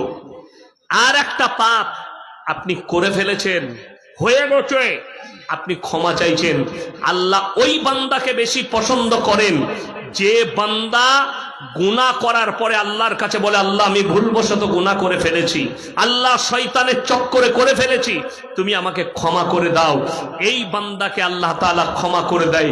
কোরআন খুলেন সূরা ফুরকান 19 পারা, ইল্লা মান তাবা ওয়া আমানা ওয়া আমিলা আমালান সলিহা ফাউলাইকা ইউবাদদিলুল্লাহু সাইয়্যাতিহিম হাসানাত ওয়া কানাল্লাহু গফুরার রহিমা। যারা তওবা করার মতো তওবা করবে, যারা ইস্তেগফারের মতো ইস্তেগফার করবে, আমি আল্লাহ রাব্বুল আলামিন তাদের পাহাড়ের মতো গুনাহগুলো নেকি দ্বারা বদলে দেব। আপনি যে গুনাহটা করেছেন ওই গুনাহ ক্ষমা করে অতটাই আমার আল্লাহ আপনাকে নেকি দান করবেন। কিন্তু শর্ত হচ্ছে আল্লাহকে বলতে হবে, আল্লাহ জীবনে আমি এই পাপ আর করব না, আমার ভুলবশত হয়ে গেছে, আর আমি জানতাম না সুদ খাওয়া হারাম, আজকে জেনে গেলাম সুদ খেলে বড় পাপ হবে, আল্লাহর সঙ্গে যুদ্ধ করার সমান পাপ হবে, তাই আমি আজ থেকে ইস্তেগফার করলাম, আল্লাহ আপনার সব গুনাহকে ক্ষমা করে দিবে। আর একজন পাপী যে যা বলছে বলুক, মৌলবীরা বলছে বলুক, কোরআন হাদিসে যা আছে আছো, আমি আমার মতো করে চলবো, আমি কারোর কথা মানব না, তাদের গুনাহকে আমার আল্লাহ কোনোদিন ক্ষমা করবেন না। এই দুটো কোয়ালিটির পাপী। সবাই আল্লাহর কাছে ক্ষমা চাইবো, জোরে বলুন ইনশাআল্লাহ। ভুল হয়ে গেছে। আত্মসমীক্ষা, আমার কাছে একটা আরকানের কিতাব আছে, উত্তরপ্রদেশের একজন বড় আলিমে দিন মোল্লা আবরারুল হক সাহেব রহমতুল্লাহ আলাইহি, তিনি আরকানের কিতাবে লিখেছেন, हर मुसलमान के लिए जरूरी है, हर इंसान के लिए जरूरी है कि वो मुराक्काबा करे। মুরাক্কাবা কথার অর্থ হচ্ছে আত্মসমীক্ষা। আপনি সারা দিন, আমরা সমাজে কাজ করি, আপনাদের কি মনে হচ্ছে আমাদের মতো মৌলবীর ভুল হয় না? ভুল হবে, গুনাহ হয়ে যাবে, কথার মাধ্যম দিয়ে, ব্যবহারের মাধ্যম দিয়ে গুনাহ হয়ে যেতে পারে, কিন্তু আল্লাহর কাছে আত্মসমীক্ষা করে ক্ষমা চেয়ে নেওয়া, আল্লাহ এটা আমার ভুলবশত হয়ে গেছে, আল্লাহ এটা আমি করে ফেলেছি। নিরালায় এশার নামাজ পড়ে নিরালায় মাথা নিচু করে বসে আপনি ভাবতে থাকুন, আল্লাহ আজকে সারা দিন যে গুনাহটা মনে পড়বে আল্লাহর কাছে সঙ্গে সঙ্গে ইস্তেগফার করা, আল্লাহর কাছে ক্ষমা চাওয়া, আর যে নেকির কাজটা মনে পড়বে, আল্লাহ এটা তো আমার ক্ষমতা নাই, তুমি আমার দ্বারাই নেক কাজটা করিয়েছো, তোমার শুকর আদায় করছি। সারা দিনের ক্ষমা চাওয়া হবে, আল্লাহর কাছে নেকি যেগুলো করবেন তার শুকর আদায় করা হবে, এটার নাম আত্মসমীক্ষা। আমার বন্ধুগণ, আমার ভাই, ওয়াল্লাযীনা হুম লিয-যাকাতি ফাইলুন, এবং তোমরা যথাযথভাবে তারা যাকাত প্রদান করবে, ওয়াল্লাযীনা হুম লিফুরুজিহিম হাফিজুন, এবং তারা নিজেদের লজ্জা স্থানের রক্ষণাবেক্ষণা করবে। যাকাত যাদের ফরজ হয়েছে তারা যাকাত দিবেন। এখন আমাদের সমাজে অনেক কায়দা কানুন চালাচ্ছে লোকে। আমাকে একজন ফোন করে বলছে, হুজুর ক ঘড়ি সোনা হলে যাকাত দিতে হবে? আমি বললাম, বাবা 7.5 ঘড়ি। সে বলছে যদি 7 ঘড়ি থাকে, অথচ তার কাছে পয়সা আছে। অনেকজন বলে মৌলবীরা বলেছে 7.5 ঘড়ি, 7 ঘড়ির বেশি কিনবি না, এটার নাম কায়দা। কোরআনে আছে, ফাইন কানা লাকুম কাইদুন ফাকিদুন, যত কায়দা চালাবে চালাও, আল্লাহ সব জানেন না? জানেন না? কথা বলেন, আল্লাহ সব জ্ঞান রাখেন। তুমি কি চালাকি করছো, কি 2 নম্বরই করছো, কি লুকাচ্ছ, আমার আল্লাহ সব জানে। অর্থাৎ যাকাত দিলে মাল কমে না, মালে বরকত হয়। বিসমিল্লাহ। যাকাত দিলে মালে কি হয়? বরকত হয়। তার প্রমাণ আছে, আপনি দেখুন, কলকাতায় গিয়ে হাওড়ায় হাজী সাহেব আছে, আমাকে বেটা বেটা করে, হাজী শাহানুর উস্তাখা, কয়েক কোটি টাকার মালিক। রমজান মাসে লকডাউনের সময় আমাকে বলছে, হুজুর আপনি সময় পেলে এইদিকে এসে আপনার যাকাতের পয়সাটা, মাদ্রাসার টাকাটা নিয়ে যাবেন, আমি রেখে দিয়েছি। আমি একবার জিজ্ঞেস করেছিলাম, এত লকডাউন গেল, আপনার অনেক ব্যবসার লোকসান হয়েছে? বলছে না, আল্লাহর রহমতে কিছু হয়নি, অনেক লাভ হয়েছে। বলে কেন জানেন? এটা আমি হিসেব করে যাকাত দিই, 1 টাকা বাদ দিই। হিসেব করে জাকাত দিই। আমি বুঝতেই পারিনি লকডাউনে আমার অভাব গেছে। আমি দোয়া করি, আল্লাহ আপনি ইনার মালে আরো বরকত দাও, আরো বরকত দাও। ওই জন্যে জাকাত দিলে মালে বরকত হয়, মাল কমে না।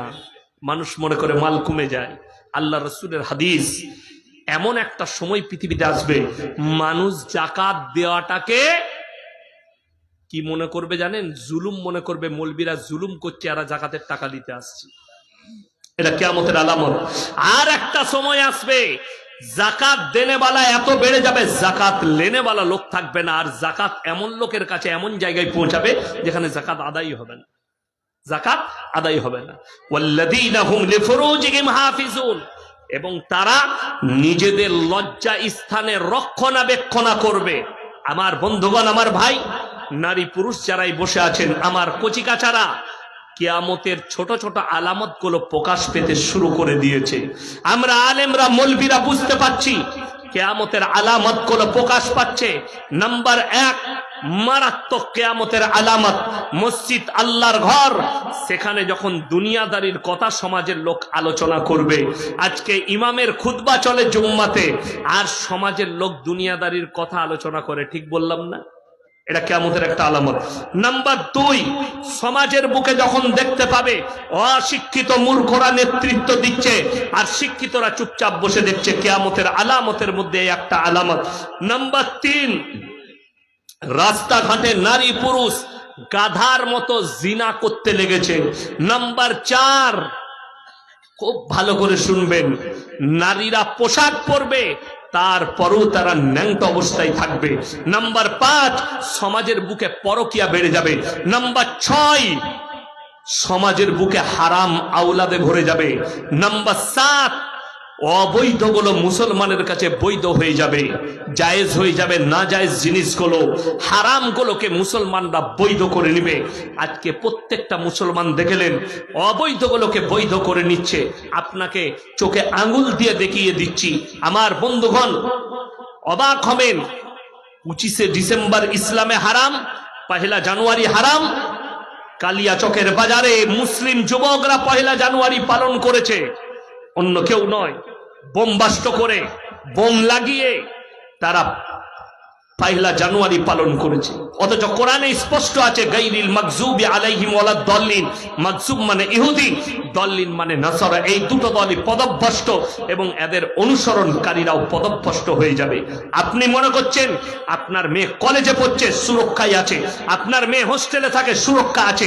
আপনার মেয়েকে আপনি কলকাতা ভালো হোস্টেলে পড়াচ্ছেন, ভালো কলেজে পড়াচ্ছেন, সুরক্ষিত আছে। আপনি ভালো করে খোঁজ নিয়ে দেখুন। আমার কাছে এমন প্রুফ আছে, আমি এখানে রেকর্ডিং হচ্ছে বলে প্রকাশ করতে পারছি না।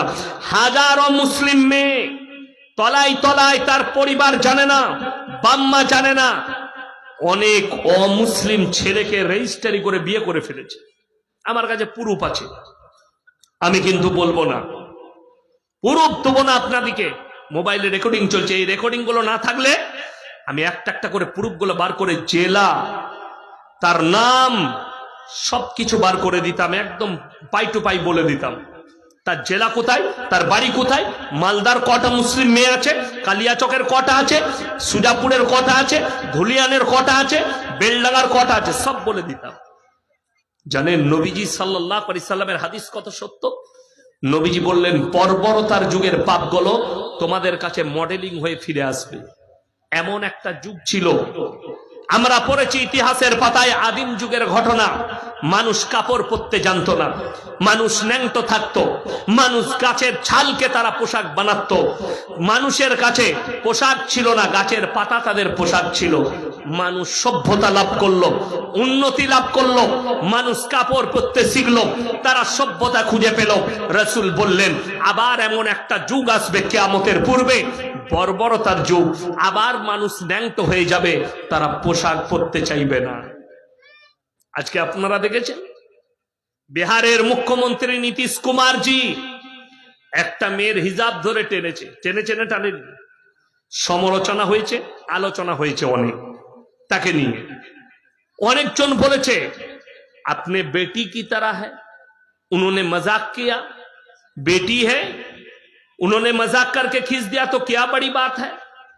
আমি তাকে বলতে চাই তোমার বোনকে বাজারে নিয়ে এসো, আমি উন্নাটা ধরে টেনে দেবো, বোন মনে করে মাজাক করেছি, তুমি মেনে নিবে নিশ্চয়। তবে এই ভাষা বলছো। রবিকা লিয়াকাত, একটা মেয়ে আছে অ্যাঙ্কার আজ তাকে, সেই মেয়েটা বলছে मुसलमान औरत पर्दा करती है, हिजाब पहनती है, तो अगर पर्दा करना जरूरी है तो अल्लाह ने जब दुनिया में भेजा पर्दा करके क्यों नहीं भेजे? কে বলছে? এটা টিভি র্যাঙ্কের। আমি খালি চিন্তা করি এরা কোন মূর্খর জগতে পড়াশোনা করেছে, এরা কোন গাগড়ে পড়াশোনা করেছে। एक मर्तबा हमारे जैसे मौलवियों से बैठ जाओ, तुमको छट्टी के दूध याद दिला देंगे इंशाअल्लाह। बड़ा कष्ट लगे, हम तुम्हें पूछना चाहता हूं, अगर तुम कह रही हो कि अल्लाह ने क्यों नहीं पर्दा करके भेजा, तो तुम जब दुनिया में आई थी कपड़ा पहन के कि नंगा आई थी? আমরা কাপড় পরে এসছি না ন্যাংটো এসছি? नंगटो। तो तुम जब नंगी आई थी कपड़ा क्यों पहन लिया? तुम्हें तो ऊपर वाला ने नंगा भेजा था, तो नंगी घूमते रहो, कपड़ा क्यों पहन ली? ये हमारा अल्लाह का फरमान है, वद्रिब खुमूरिहिन्न अला जुनूबिहिन, हे औरत तुम अपने आप को ढाक लो, तुम बर्बाद नहीं होगी, তোমরা ব্যভিচারিত হবে না, ধর্ষিতা হবে না। এটা তো আমার আল্লাহর হুকুম, পর্দাকে আল্লাহ ফরজ করেছে। আমার বন্ধুগণ, আজকে ফেসবুক, টুইটার, মোবাইলে যে যত বেশি ন্যাংটো হবে সেই মেয়েটাই তত বেশি ভাইরাল, ঠিক বলছি না? সে তত বেশি ভাইরাল, অঙ্গি ভঙ্গি করবে। বড় কষ্ট লাগে, দুঃখ লাগে। আজকে মোবাইল দেখুন, সমাজ ব্যবস্থা ধ্বংস হয়ে পড়ছে। আপনাদের মুর্শিদাবাদে অনেকগুলো টিকটকার আছে, টিকটক বানায়, রিল বানায়, তাদের নাম আমি উচ্চারণ করতে চাই না, অনেকজন আছে, ছোট ছোট ছেলে। এই হারামখোর কটা সমাজ ব্যবস্থাকে ধ্বংস করে দিচ্ছে। অনেকজন বলবেন হুজুর আপনারও তো ভিডিও চলছে, আমরা মোবাইলে দেখি। ইমানদারির সঙ্গে বলবেন আমার বক্তব্যের দ্বারা ইসলামের ফায়দা হচ্ছে না ক্ষতি হচ্ছে? ফায়দা হবে। কেন? একজন অমুসলিম ভাইয়ের কাছেও ইসলামের মেসেজ যাবে।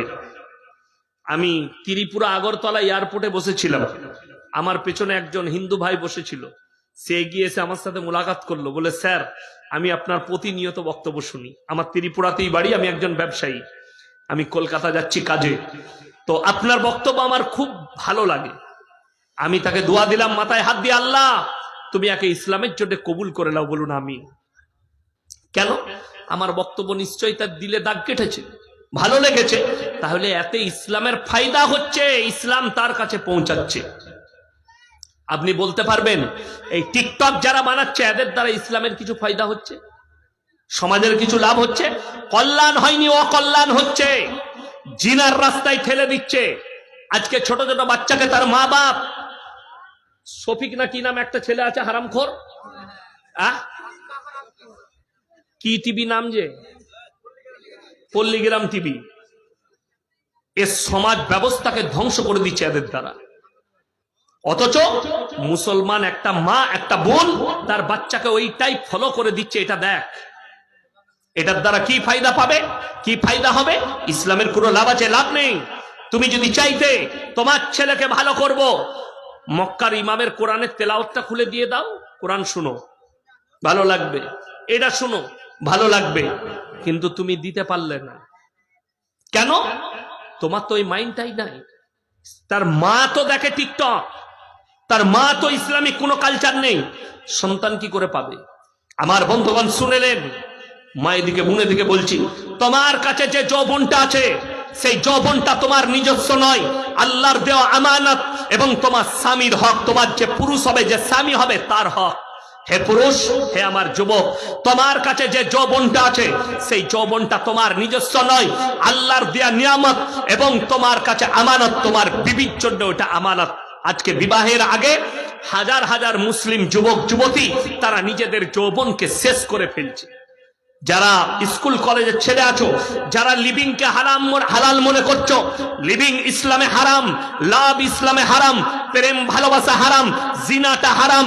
জিনা শুধু শারীরিক মিলনটা নয়, হাতের জিনা, চোখের জিনা, কানের জিনা, মুখের জিনা, নফসের জিনা, পায়ের জিনা। যারা মুখের দ্বারা পাপ করবে, আসল কথা কি জানেন? আল্লাহ রাসূল সাল্লাল্লাহু আলাইহি সাল্লামের হাদিস, কিয়ামতের পূর্বে এক শ্রেণীর আলেম বের হবে, তারাই ইসলামকে ধ্বংস করবে। বাংলাদেশের এক মাল আছে, তার অনেক ভক্ত আছে। কারা জানেন? জিনাখোররা তার ভক্ত, যেহেতু সে হারাম করু জিনাখোর।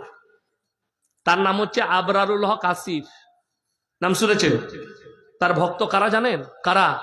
এই যে কটা ছেলে প্রেম করছে, বলে দারুন হুজুর, তোর হুজুর উমার খাবে আর তুও খাবি, রেডি থাক। আর যদি তোর হুজুরের বাপের হিম্মত থাকে, আমার কাছে নিয়ে আয়। সে খালি পড়বার। একটা জায়গায় দেখছি ছেলে মেয়ে সব চেয়ার টেবিলে বসে আছে, আর হুজুর এখন মাইক নিয়ে বলছে, যদি বাজারে তোমার কোনো মেয়েকে ভালো লেগে যায়, তাকে সঙ্গে সঙ্গে তাকে আই লাভ ইউ বলে দাও। আশ্চর্য ঘটনা, বাজারে যদি আমি যাই কালিয়া চকে, আর ওর মা যদি ঘুরে বেড়ায়, আমার ভালো লাগলে আমি তোর মাকে আই লাভ ইউ বলে দেবো? এটা ইসলামের নীতি না। আপনারা হাদিস জানেন না। আল্লাহ রাসূল সাল্লাল্লাহু আলাইহি সাল্লামের মেয়ে হযরতে ফাতেমাতুজ জাহরা রাদিয়াল্লাহু তাআলা আনহা, তিনার বিবাহ হয়েছিল কার সাথে? তাড়াতাড়ি বলুন। হযরতে আলী রাদিয়াল্লাহু তাআলা আনহুর সঙ্গে। কিন্তু জানেন তার আগে বিবাহের প্রস্তাব কে দিয়েছিল? হযরতে উসমানে গনি রাদিয়াল্লাহু তাআলা আনহু। ইয়া রাসূলুল্লাহ, আমি আপনার মেয়ে ফাতেমাকে বিবাহ করতে চাই। নবীজি সাল্লাল্লাহু আলাইহি সাল্লাম বললেন, হে উসমানে গনি, তুমি ফাতেমার থেকে ভালো বিবি পাবে, ফাতেমা তোমার থেকে ভালো স্বামী পাবে। হযরতে আলীকে বলা হলো, যাও দেলমোহর নিয়ে এসো। হে আমার যুবক, কোন মেয়েকে তোমার পছন্দ থাকতে পারে। আপনি আমার মেয়েকে দেখেছেন, ইয়াসিন সাহেবের মেয়ে খুব সুন্দর, ব্যবহার ভালো, তার সঙ্গে আমার বিয়ে হলে আমি সুখী হব। আপনি আমার কাছে বিবাহের প্রস্তাব পাঠাবেন, আমার বাড়িতে বিবাহের প্রস্তাব পাঠাবেন। কিন্তু নট প্রেম, যেটা গাছতলায় করছো, যেটা পার্কে করছো, ওটা হারাম। যারা মনে করছেন আমি রাতের বেলায় লুকিয়ে প্রেম করি, অনেক ছেলে রাতের বেলায়, আমি খালি অবাক হই। একটা মা, একটা বাবা 18 বৎসর একটা যুবককে পাললো, বুকে রেখে তাকে হাতে করে খাইয়ে দিল, তার আপদে বিপদে দাঁড়ালো। আর একটা মেয়ে খালি 6 মাস প্রেম করেছে, হারামখোর গলায় দড়ি দিয়ে ঝুলে গেছে। কোথায় না কাঁঠাল গাছ, কোথায় না বাবলা গাছ। আবার আমি দেখছিলাম কিছুদিন আগে ভালো সিস্টেম উঠেছে, যদি ঘর থেকে বিয়ে না দেয়, 2 হারামখোর দেখছে একটাই দড়িতে ঝুলেছে, ও ওইদিকে ও ওইদিকে। তোদের মরণটাই ভালো। আমার যদি বলো অমুকজন গলায় দড়ি দিয়ে মরে গেল, কেন? প্রেমে লাগলো, ভালো হয়েছে, গেঁড়ো ঘুচে গেছে, গেঁড়ো, ওই ঘুচে যাওয়াই ভালো, ও না থাকা ভালো, কোনো অসুবিধা নাই। মারা গেছে, বড় কষ্ট লাগে, দুঃখ লাগে। আপনি বলছেন প্রেম জায়েজ না, রাতের অন্ধকারে লুকিয়ে আপনি কথা বলছেন। এমন কি শুনেলেন সমাজ ব্যবস্থা সমাজকে, আমাদের যুবক যুবতীকে জিনার জায়গায় ঠেলে দিচ্ছে, জিনার রাস্তায় ঠেলে দিচ্ছে তাদের মা বাপ, তাদের পরিবার। বিয়ে ঠিক হয় আমাদের, হয় না? হয় না? কথা বলেন। দিন ঠিক হয়, দিন ঠিক হয়ে গেল, ছেলে মেয়ের বিয়ে হবে। এরপর দিন ঠিক হওয়ার পরে কি করবে? বললে দিন ঠিক তো হয়ে গেল, নম্বরটা ঠিক পেয়ে গেছি। কি বুঝলেন? একজনকে বলছে, মানে একজন বাচ্চা ছেলে হয়েছে, তার শালা হয়, বোনের নম্বরটা দাও, ও দিয়ে দিলে। কি বুঝলেন? সে এখন আবার এত সুন্দর প্রেম, বুঝতে পারবেন না, সারা রাত কথা। বিয়ের আগে যদি বলেন হুজুর হারাম কেন, আমি বলে যাচ্ছি, ইজাব কবুলের আগে, নিকাহ পড়ানোর আগে কথা বলা হারাম, একজন নারী আর পুরুষ। যদি বলেন কেন? বিয়ের মঞ্চ থেকে বিয়ে ভেঙে যায়। ঠিক বললাম না ভুল বললাম? আমার বর্ধমান জেলার খবর, জায়গার নাম বলবো না, তারা লজ্জা পাবে। বিয়ের অনুষ্ঠান চলছে, প্যান্ডেলে খাওয়া দাওয়া চলছে, একজনের পাতে, এখন আমাদের দেশে খানেওয়ালা লোক থাকে, 1 কিলো 1.5 কিলো 5 কিলো মাংস খায়, তো সে একটু বেশি মাংস খায়, তাকে কম দিয়েছে, তো যে দিচ্ছিল তার সাথে ঝামেলা, এ চামচের বাড়ি চালিয়েছে, ও প্যান্ডেলের বাঁশ ভেঙে ওকে চালিয়েছে, 2 দলের তুমুল মারামারি, বিয়ে ভেঙে গেল, সব শেষ হয়ে গেল। এরপর বলুন তো, এই ছেলে আর মেয়ে 6 মাস ধরে মোবাইলের মাধ্যম দিয়ে প্রেম করেছে, মোবাইলে বিয়ে ঠিক হওয়ার পর থেকে তারা শারীরিক মিলনের কথা বলেছে, নানা রকমের নিজেদের মনের কামনার কথা বলেছে। এই পাপের দায়টা কে নেবে? কোরআন খুলেন। যারা বলছেন আমি লুকিয়ে কথা বলেছি, যারা বলছেন আমি লুকিয়ে হাত লাগিয়েছি, যারা বলছেন পার্কের ভেতরে গিয়ে করেছি, আমি আমার মুর্শিদাবাদ মালদা ছেড়ে মুর্শিদাবাদের মাটিতে কোন পার্কে গিয়ে এই পাপ করেছি, পৃথিবীর তো কেউ দেখেনি। কোরআন কি বলছে শুনেলেন? সূরা ইয়াসিন, আল ইয়াউমা নাখতিমু আলা আফওয়াহিহিম ওয়া তুকাল্লিমুনা আইদিহিম ওয়া তাশহাদু আরজুলুহুম বিমা কানু ইয়াকসিবুন। হে আমার নবী বলে দাও, কিয়ামতের দিনে তোমাদের জবানগুলো সেলাই করে দেওয়া হবে, তোমাদের হাত কথা বলবে, তোমাদের চোখ কথা বলবে, তোমাদের কান কথা বলবে, তোমাদের অঙ্গ প্রত্যঙ্গকে আল্লাহ কথা বলার যোগ্যতা দান করবেন, তারাই সাক্ষী দেবে তোমার পাপের। অর্থাৎ আমার ভাইয়েরা, আমার মায়েরা, বোনেরা, যদি তোমার কোনো ছেলেকে পছন্দ হয়, তুমি তোমার বাড়ি থেকে তার কাছে বিবাহের প্রস্তাব পাঠাও, এটাই জায়েজ তরিকা। বাকি প্রেম ইসলামে জায়েজ নেই, একদম জায়েজ নেই। যদি কোনো বাপের বেটা মৌলবি জায়েজ বলতে পারে, তাহলে তাকে স্টেজে নিয়ে আসুন, কিয়ামতের সকাল পর্যন্ত সময় দিলাম, আমি আর জীবনে মালদা জেলায় জলসা করব না যদি হালাল প্রমাণ করাতে পারে। প্রেম হালাল, মায়ের সঙ্গে, বাপের সঙ্গে, পরিবারের সঙ্গে, ভাইয়ের সঙ্গে, বোনের সঙ্গে, আত্মীয় স্বজনের সঙ্গে, প্রতিবেশীর সঙ্গে ভালোবাসা জায়েজ আছে। কিন্তু তোমরা যেটা বলছো গাছতলায় hello come here I love you, উটি হারাম, ওটা জায়েজ নাই, বুঝলে? বড় কষ্ট, ছেলেরা এমন ভাবে কথা বলছে, ও পাশে শুয়ে থাকলেও আপনি বুঝতে পারবেন না কি কথা বলছে, বুঝলেন? হ্যাঁ, তো বলছে, ওরা ঠিক বুঝতে পারবে ও কি বলছে, ও কি বলছে। কি বললেন? মোবাইলে দেখছিলাম, একজন বলছে রাখছি, রাখবো, রেখে দাও, রেখে দাও। পাশে দুজন বলছে আবে রাখ না ফোনটা, কখন রাখবি? শুনেন এটা? বাস্তব কথা বলছি। আপনি হাসি পাচ্ছেন, আল্লাহর কসম মরণের পরে বুঝতে পারবেন কত বড় পাপ করেছেন। যে যৌবনটা আছে, যারা বিবাহিত পুরুষ আছেন, বিবাহিত নারী, তারা এরপরে শুনেলেন পরের আয়াতটা, ইল্লা আলা আজওয়াজিহিম আও মা মালাকাত আইমানুহুম ফাইন্নাহুম গায়রু মালুমিন ফামান ইবতাগা ওয়ারা যালিকা ফাউলাইকা হুমুল আদুন। তোমরা তোমাদের স্ত্রীর সঙ্গে ভালো ব্যবহার করো, তোমরা তোমার স্বামীর সঙ্গে ভালো ব্যবহার করো। স্ত্রী ছাড়া যদি তোমরা অপরের সঙ্গে পরকিয়া করো, সম্পর্ক করো, তোমরা হবে আমার আল্লাহর কাছে সীমা লঙ্ঘনকারী। আর আমি আল্লাহ রব্বুল আলামিন সীমা লঙ্ঘনকারীকে জাহান্নামে নিক্ষেপ করে দেব। আমাদের পুরুষদের একটা ভালো রোগ আছে, ঘরে একটা বউ, কালিয়াচক বাজারে আর একটা, ওটা hello come here I love you. আপনি দেখুন না সমাজের অবস্থা। বউ যদি কালিয়াচক বাজারে দোকান আছে, বৈষ্ণবনগরে দোকান আছে, বাজারে দোকান চালাচ্ছে, খদ্দের আছে, দিচ্ছে, বউ ফোন করেছে, হ্যাঁ গো 1টা বেজে গেল, তুমি এখনো এলে না, ভাত খাবে না, তোমার জন্য আমি বসে আছি। এ রাখ, জ্বালিয়ে দিলি তোরা, তুই খেয়ে নে, আমার লেগে ভাবতে হবে না। বউয়ের সাথে 1 মিনিট কথা বললে বউকে গলাবাজি, বউকে ধমক। আর ও দোকান দিচ্ছে, গাদা খদ্দের আছে, আর ফোন করেছে সিপালি, কি হ্যালো কি করছো? ও দাদা এটা 50 টাকা। হারামখোর কথাও চালাচ্ছে, সারা দিন কথা বলছে, বিরক্ত নাই। বিবি একবার ফোন করলে বিরক্ত। এটারই নাম হচ্ছে ইল্লা আলা আজওয়াজিহিম আও মা মালাকাত আইমানুহুম ফাইন্নাহুম গায়রু মালুমিন। তোমরা পরকিয়া করো না। আমরা যে দেশটাই বাস করছি, কোরআনে আছে ওয়ালা তাকরাবুজ জিনা ইন্নাহু কানা ফাহিশা ওয়া সাআ সাবিলা। ব্যভিচার করা অনেক দূরের কথা, যে রাস্তায় হয় সেই রাস্তার ধারে পাশে তোমরা যাতায়াত করো না। ইসলাম বলছে, কোরআনে আছে, জিনা হচ্ছে একটা মহা পাপ, আল্লাহ জাহান্নামে ভরবেন।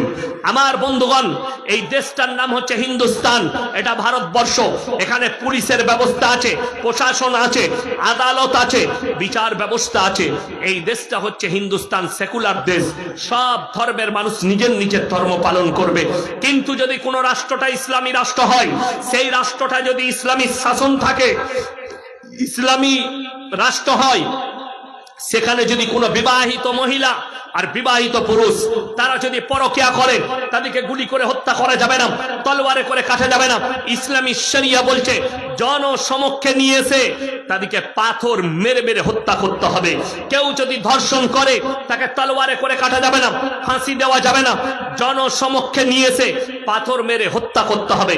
আমার মায়েরা বোনেরা, ইমাম বুখারী রাহমাতুল্লাহ আলাইহি বুখারী শরীফে এর ব্যাখ্যা আনতে গিয়ে লিখলেন যে ওই মহিলাটাকেও পাথর মেরে হত্যা করতে হবে যে মেয়েটা রাস্তাঘাটে পর পুরুষের সামনে নিজের মাথার চুল পেট পিট খুলে অন্য পুরুষকে ব্যভিচারের দাওয়াত দেবে, অন্য পুরুষকে তাদের যৌবনকে উত্তেজনা বাড়াবে, সেই নারীটাকেও ইসলামী শরিয়া থাকলে পাথর মেরে হত্যা করতে হবে। ইমাম বুখারী রাহমাতুল্লাহ আলাইহি লিখলেন, আমার মা বোন, তোমার ইজ্জতের মূল্য কতটা তুমি নিজে বুঝে নাও, তোমার যৌবনের মূল্য কতটা তুমি নিজে বুঝে নাও। আমার বন্ধুগণ, আমার ভাই, দাইয়ুস কোনদিন জান্নাতে প্রবেশ করবে না। দাইয়ুস কে? যে নিজের পরিবার নামাজ পড়ে না, বউ নামাজ পড়ে না, বিটি নামাজ পড়ে না, মা নামাজ পড়ে না, বোন নামাজ পড়ে না, তার পরিবারে ইসলামিক কোন কৃষ্টি কালচার নেই, তার মা বোন রাস্তায় বেপরদাভাবে ঘুরে বেড়ায়, তার পরিবার বেপরদাভাবে ঘুরে বেড়ায়, পাড়া মারে, বাজারে যায়, চলে যায়, কোনো পর্দার বিষয় নেই, সে হচ্ছে দাইয়ুস। তুমি নামাজ পড়বে অথচ তোমাকে জাহান্নামে যেতে হবে।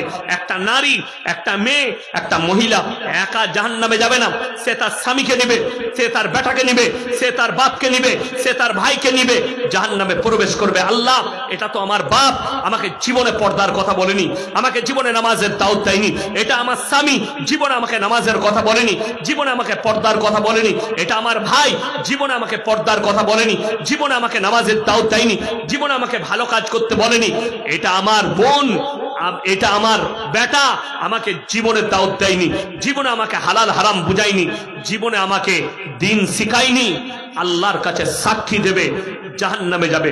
হে আমার বন্ধুগণ, হে আমার যুবক, হে আমার পুরুষ, হে আমার ভাইরা, আপনি আপনার পরিবারকে দাওয়াত দেন। সে যদি কবুল না করে তখন সে আল্লাহর কাছে নিজের জবাব দেবে।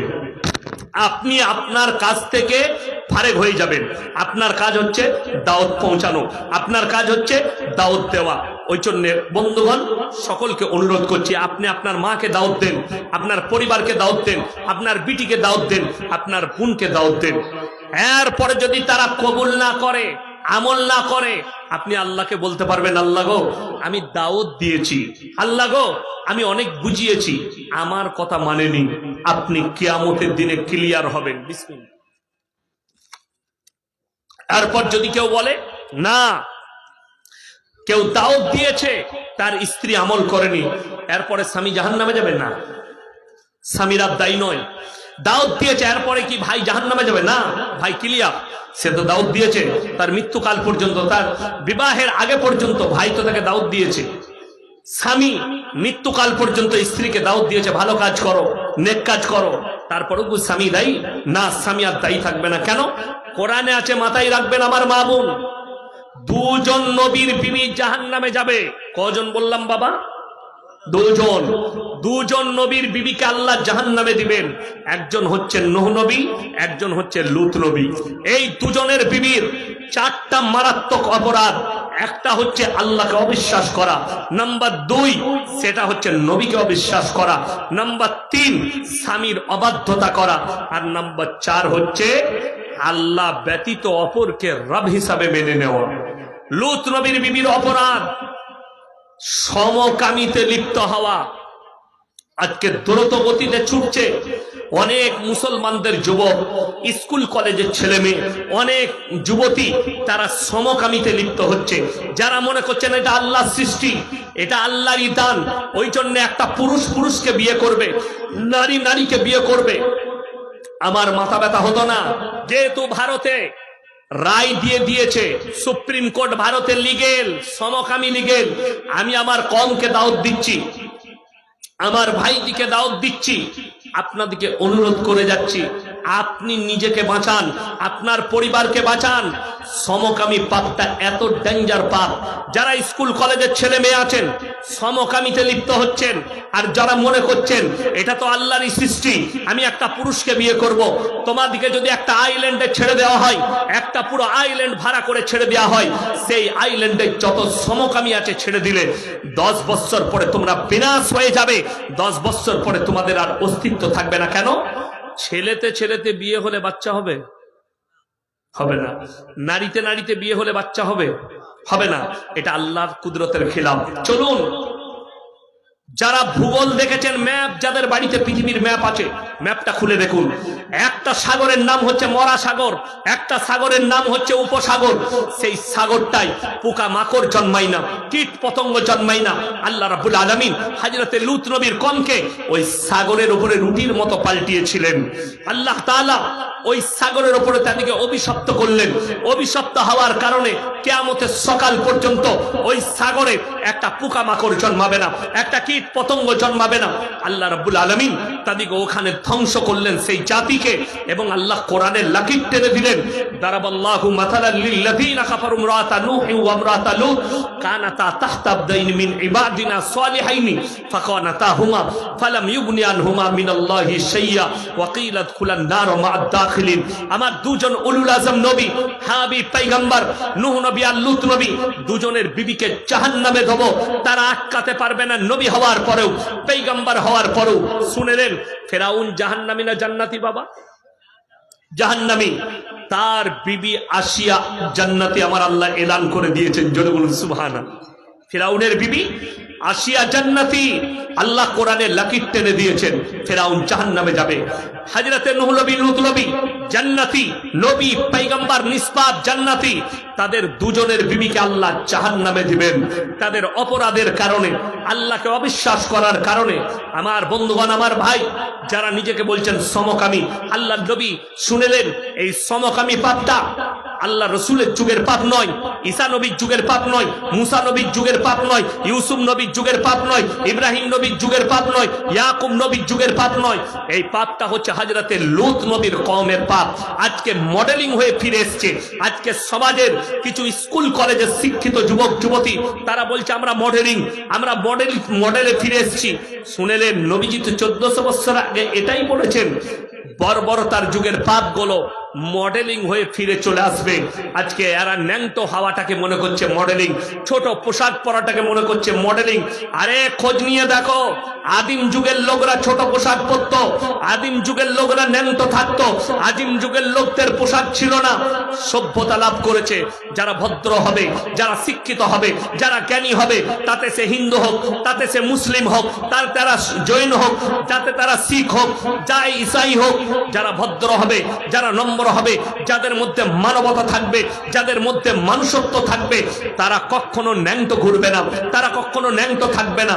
অবশ্যই তারা পোশাক পরবে।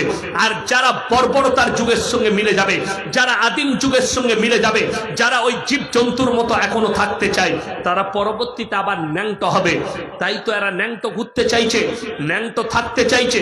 অবাক হবেন, আল্লাহর কসম, কোরআন মডেলিং, কোরআন মডেল ছিল, মডেল আছে, কিয়ামতের সকাল পর্যন্ত কোরআন মডেলিং থাকবে। কোরআন কখনো পুরনো হবে না। জোরে বলুন সুবহানাল্লাহ। আপনি কোরআনের আদর্শকে মেনে নেন।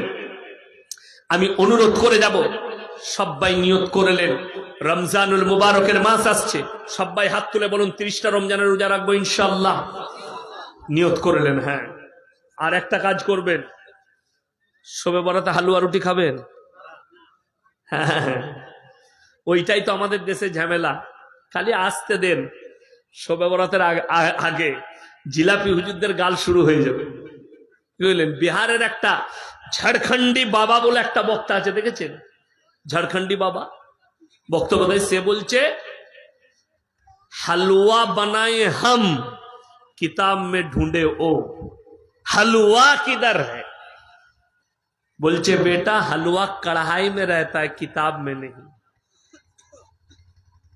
এই সব মূর্খ মৌলবীর দ্বারা বেরেলিরা পরিচালিত হয়।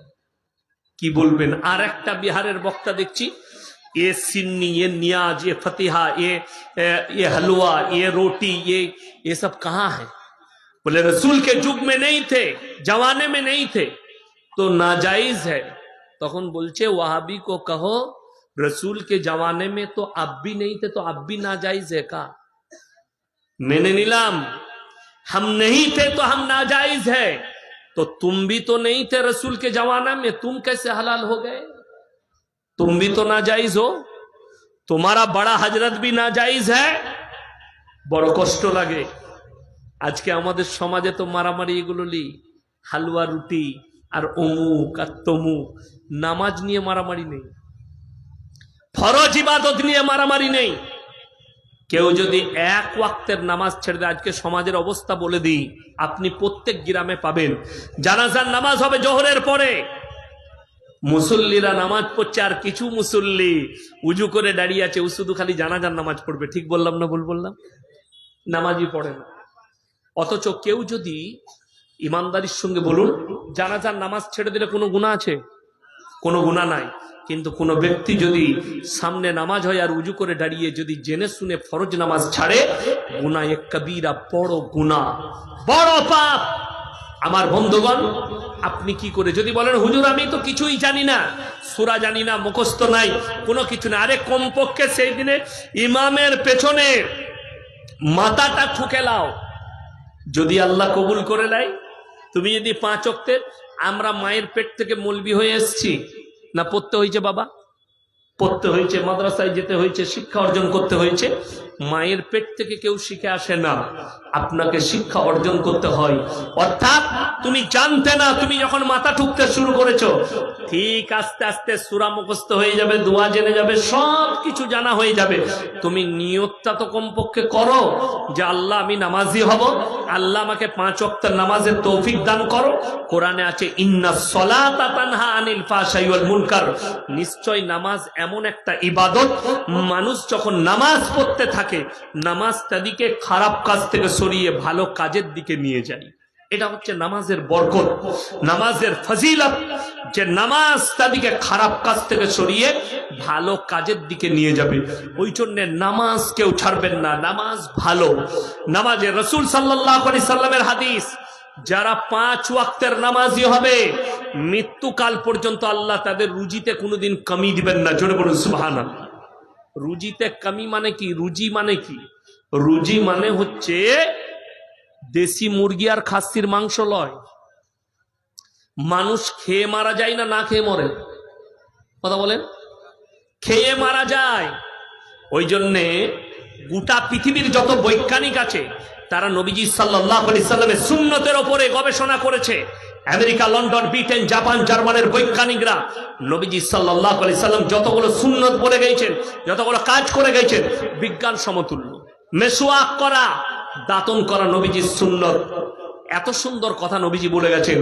যতগুলো বড় বড় কোম্পানি বিরাসের অ্যাড দিচ্ছে, কলগেটের অ্যাড দিচ্ছে, যারা অ্যাড দিচ্ছে সে মাল্লা কেউ খায় না। আমাদের দেশের ছেলেরা গুটকা খায় না? গুটকা খায় না? অনেকজন গুটকা খায়।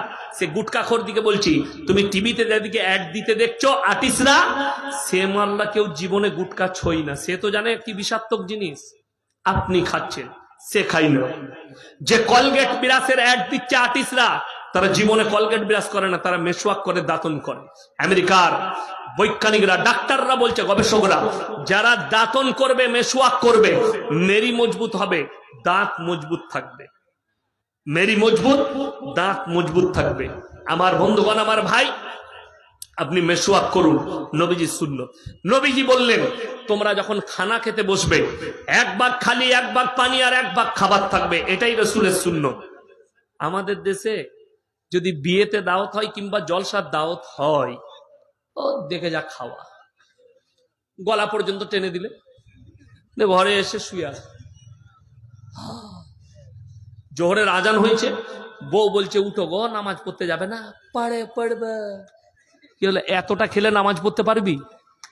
কিন্তু সুন্নতের খিলাফ, নামাজ তো পড়াই যাবে না। শুনেলেন, সুন্নত তরিকায় খেলে আপনি 1.5 কিলো করে মাংস খেতে পারেন, প্রত্যেকদিন 1 কিলো করে মাংস খান, আপনার রুজিটাও দুনিয়াতে কমে যাবে, হায়াতটাও কমে যাবে।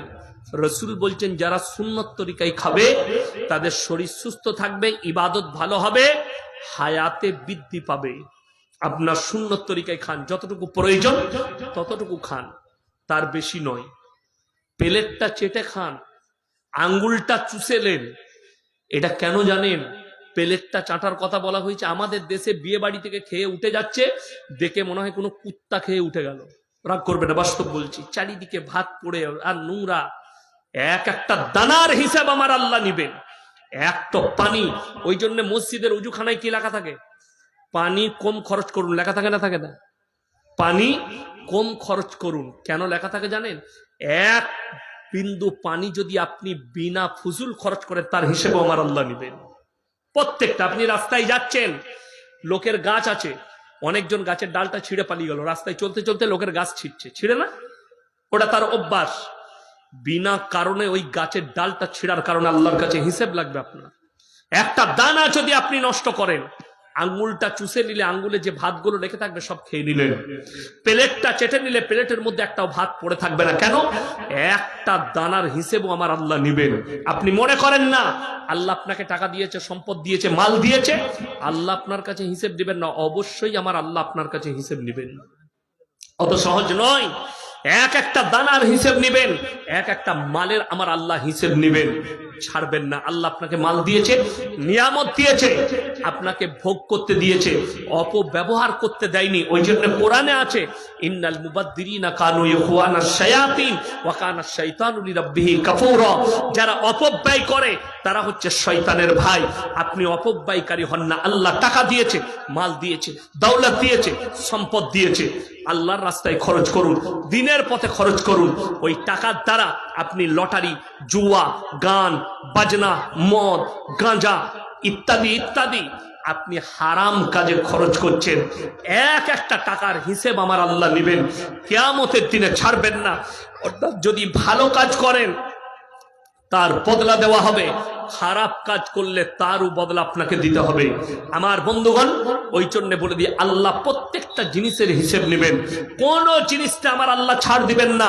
ওই জন্য অনুরোধ করে বলে যাচ্ছি, আপনি অপব্যয় করবেন না। আল্লাহ যে নিয়ামত দিয়েছে আপনি ভোগ করছেন, আল্লাহ শুকর আদায় করুন, আল্লাহর ইবাদতে মশগুল হন। দুনিয়া কতক্ষণের কেউ গ্যারান্টি দিতেই পারবো না যে আমি এতক্ষণ বেঁচে থাকতে পারি, আমি এতক্ষণ থাকবো। আমাদের জীবনে তিনটে অংশ করেছেন আল্লাহ। একটা রূহ, সেটা তো আল্লাহ, আর একটা হচ্ছে আমল, সৎকর্ম, ওটা হচ্ছে আমাদের নিজেদের, আর আমাদের শরীরটা হচ্ছে পোকামাকড়ের।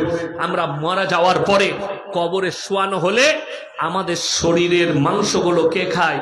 পোকামাকড়ে খায়, কীট পতঙ্গে খায়। আমার বন্ধুগণ, আমার ভাই, অর্থাৎ আপনার জীবনে আপনার শরীরের কিচ্ছু আপনার নয়, শুধুমাত্র নেক আমলটা, সৎ কর্মটা আপনার, ভালো কাজটা আপনার, যেটা আপনার নিজস্ব নয়। শরীর, রূহ, এগুলো একটাও আপনার নয়। রূহ আল্লাহর, শরীরটা আল্লাহ কিরামাকড়ার জন্য করেছে। আপনি মারা যাবেন, কবরে শোয়াবে। অর্থাৎ আপনার জীবনের আপনি মূল্য দেন। আল্লাহ আপনার জীবনের মূল্য দিয়েছে, আল্লাহ আপনাকে নিয়ামত স্বরূপ পাঠিয়েছেন, আপনি নিজে থেকে আসেননি, আল্লাহ পাঠিয়েছেন নিয়ামত স্বরূপ। এই নিয়ামত পাঠানোর পরে নিয়ামতটা আপনি উপভোগ করছেন। শরীরটা ভালো মন্দ খান, যাই খাবেন খান, যাই করবেন করুন, কিন্তু আল্লাহর কাছে আপনাকে পাই টু পাই হিসেব লাগবে।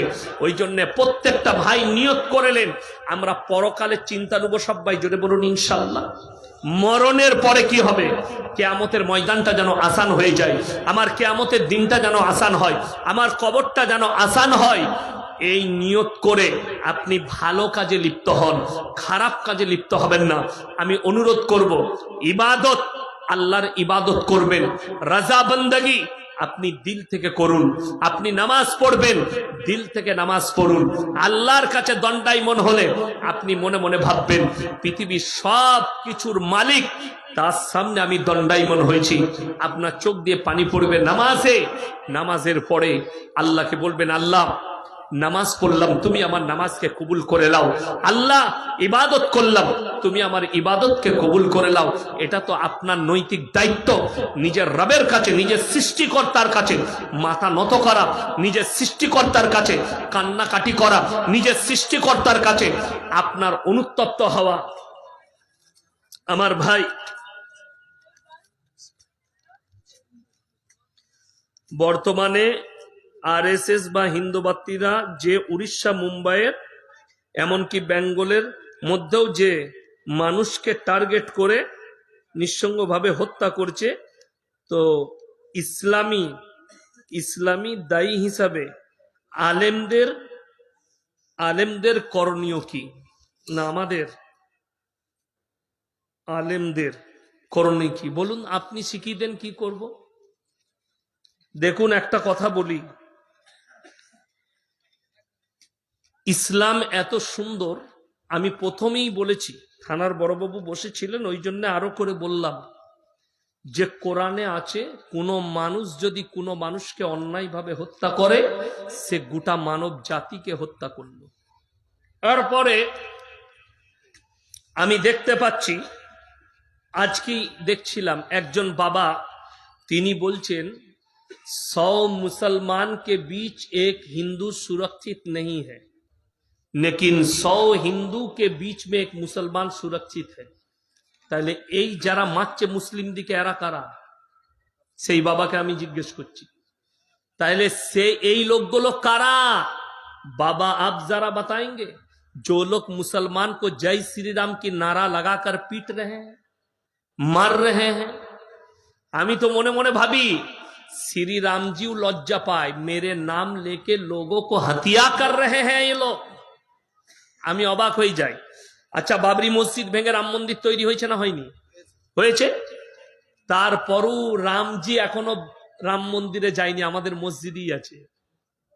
তার জন্যই তো মসজিদের দরজায় এখনো জয় শ্রীরামের নারা লাগাচ্ছে এখনো পর্যন্ত। अभी भी हमारे मस्जिद के सामने आकर जय श्री राम के नारे लग रहा है। इसका मतलब श्री राम जी अभी भी हमारे मस्जिद में है, तो तुम अंदर आ जाओ यार, अंदर आके इबादत कर लो। राम जी हमारे मस्जिद में है, ये तो हमारे लिए खुशकिस्मती है, এটা তো আমাদের ভাগ্য। ওই জন্য অনুরোধ করে বলছি, ইসলাম কেউ কি টার্গেট করে না, ইসলাম কেউ কি মারার অনুমতি দেয় না। যারা মারছে, যারা অন্যায় করছে, আমি সরকারকে বলবো, বিজেপি বিধায়ক অসীম সরকার আমাদের ধর্মগ্রন্থ কোরআন শরীফকে নিয়ে বাজে মন্তব্য করেছে। আমি তো বলে দিয়েছি আগে, আমি অনুরোধ করে আপনাদেরকে বলে দিয়েছি, তিনি আমাদের সাথে বসুন। তা না হলে এসব লোককে আমি কেয়ার করি না, এগুলোকে আপনারা গুনতিতে নেবেন না, এগুলো অগুন্তি লোক। যদি কারো মনে হয় যে ইসলামের ওপরে তো আঘাত, আজকে যেদিন থেকে নবীজি মক্কায় ইসলামের প্রচার শুরু করেছেন, বেঈমান কাফেররা সেই দিন থেকে ইসলামকে গালি দিতে লেগেছে। কোরআনে আছে, নবীজি কাবা ঘরের ভেতরে কোরআন পড়ছেন, আর বেঈমান কাফেররা বাইরে প্রচার করছে। কি প্রচার? আল্লাহ কোরআনের আয়াত নবীজির কাছে পাঠালেন, ওয়াকালাল্লাযীনা কাফারু লা তাসমাউ লিহাযাল কুরআন ওয়ালগাউ ফীহি লাআল্লাকুম তাগলিবুন। নবী যে কোরআন আবৃত্তি করে, সে কোরআন তোমরা শ্রবণ করো না, হাততালি মারো আর কানেতে আঙ্গুল দাও। ইমানদারির সঙ্গে বলুন তো, কোরআনকে রুখা গেছে? ইসলামকে রুখতে পেরেছে? দ্রুত গতিতে ছুটেছে আজকে 250 কোটি মুসলমান। আপনাকে কি বললাম, একটা ডিবেট হয়েছে জাবেদ আখতারের সাথে, 20,000 অমুসলিম ভাই ইসলাম কবুল করেছে। জোরে বলুন সুবহানাল্লাহ। তার জন্যই আমাদের ভারতের একজন জ্ঞানীকে দেশ ছাড়তে হয়েছে, আমি নাম উচ্চারণ করব না, আমরা দায়ী হয়ে যাব। তেনাকে দায়ী তাড়িয়েছে কেন? তার বক্তব্যের দ্বারা, তার ভাষার দ্বারা বহু মানুষ ইসলাম কবুল করছে। তো তাড়িয়ে দিয়ে কখনো ইসলামকে মিটানো যায় না, কোরআনকে পুড়িয়ে দিয়ে ইসলামকে মিটানো যায় না, কোরআনকে গালি দিয়ে ইসলামকে মিটানো যায় না। যদি অসীম সরকারের সৎ সাহস থাকতো, তাহলে অবশ্যই, তিনি তো এমএলএ, তিনি বসার জায়গা ঠিক করবে। আপনার এলাকায়, আপনার থানাতে করুন না, আমরা মৌলবীরা যাব, আপনার থানায় করুন ঠিক, নাহলে আপনার যেখানে সেফটি লাগছে সেই জায়গায় ঠিক করুন। মুম্বাইয়ে চলুন, মুম্বাই কোনো হল ঠিক করুন। পায়খানা ঘর খুঁজে পাবে না, পালাবো। পায়খানা ঘর খুঁজে পাবে না। যেমন আজকে দেখছিলাম একটা বিহারের না ইউপির মেয়ে, সে বলছে शेर 2 बच्चा पैदा करती है और सुअर 10 बच्चा पैदा करती है। তাকে আমি জিজ্ঞেস করব কাকে টার্গেট করেছে? মুসলমানকে। মুসলমানদের 5টা 7টা বাচ্চা, ওই জন্য ওরা শুয়োর পয়দা করে আর আমরা 2টো করে ছেলে নিই। তাকে জিজ্ঞেস করি রবীন্দ্রনাথ ঠাকুর জানেন কটা ভাই বোন? কজন? কে জানেন? শিক্ষিত লোক তাড়াতাড়ি বলুন, কজন ভাই বোন রবীন্দ্রনাথ ঠাকুর? 14টা ভাই বোন রবীন্দ্রনাথ ঠাকুররা, 14টা। তাকে কি বলবে? हम तुमसे पूछ रहा हूं तुम इसको क्या कहोगी? মোদিজিরা 6টা ভাই বোন, মোদিজিকে কি বলবে? যোগীজিরা 7টা ভাই বোন, যোগীজিকে কি বলবে? अरे मेरे बहन अपने दिमाग को ठीक करो। वो जमाना अलग था जब लोगों ने 10-15 बच्चा लिया करते थे, लेकिन आज के जमाने में किसी मुसलमान के घर में भी 5 बच्चा नहीं है। वो एक ही बच्चा पैदा करने में परेशान हो जाते। আর আগামীতে ওই একটার বাচ্চা বেশি বাচ্চা হবে না, আবার আগামী আরো কিয়ামতের পূর্বে আর ছেলেদের দ্বারা ছেলে করা সম্ভব না, সব মেশিনে মাল হবে। আপনারা হাসি মনে করছেন? এখন বেরিয়ে গেছে তো মেশিনে বাচ্চা হচ্ছে। আপনারা জানেন না মেশিনে বাচ্চা হচ্ছে? জানেন না? টেস্ট টিউব বীর্য নিয়ে মেশিনে ভরে দিয়ে বাচ্চা তৈরি হচ্ছে। এমন একটা, যেমন আমাদের মারা খড়ে রান্না করেছে। আপনারা কি বলতেন? খড় বলেন না পোয়াল বলেন? পোয়াল। ওই পোয়ালে আমাদের দাদিরা রান্না করেছে না করেনি আগে মারা? এখন কিসে রান্না হচ্ছে? গ্যাস। তারপরে কাঠ এলো, তারপরে গ্যাস। কয়লা ছিল, গ্যাস এলো, এখন আবার কারেন্টের চুলো এইছে। দেখেছেন? সুইচ বউ টিপে দিচ্ছে, 10 মিনিট ভাত হয়ে যাবে। ও সুইচটা টিপে দিয়ে এখানে মোবাইল নিয়ে বসে পড়বে, ও ভাত অটোমেটিক হয়ে যাবে। আবার একটা দিন আসছে সামনে, বাড়িতে আর রান্না হবে না, হোম ডেলিভারি চালু হয়েছে, জোম্যাটো। আর কতটো বেরুবে তা ঠিক আছে বউ। আর এই জোম্যাটোতেই জমদূত ঢুকে আছে। অনেকজনা জোম্যাটোর মাল দিতে এসে দেখবি তোর বউকে নিয়ে পালিয়েছে।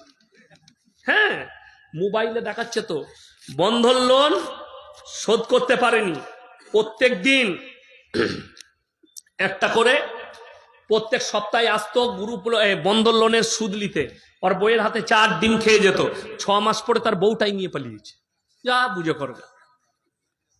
কিছু ঠিকাদার, টিকটকার ইসলামী পোস্ট করে বলে লাইক শেয়ার না করলে হাত পচে যাবে বা ক্ষতি হবে। এই নিয়ে কিছু বলুন। যে শেয়ার করবে তার ক্ষতি হবে।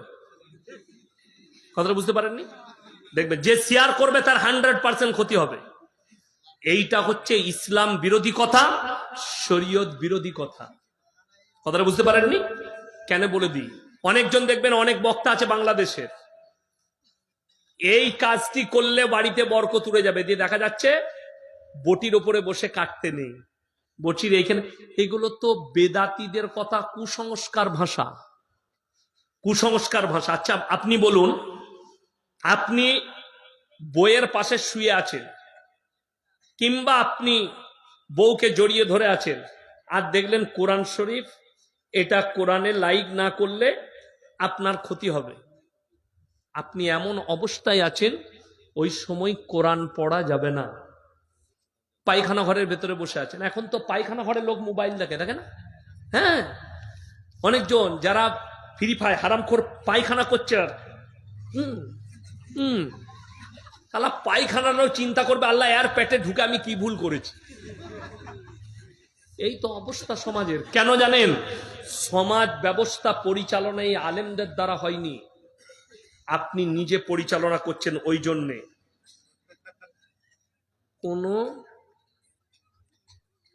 কোন মেয়ে যদি কোর্ট থেকে তালাক দেয় তাহলে সেটা কি কার্যকারী হবে? ইসলাম এটা ঠিক বা বেঠিক?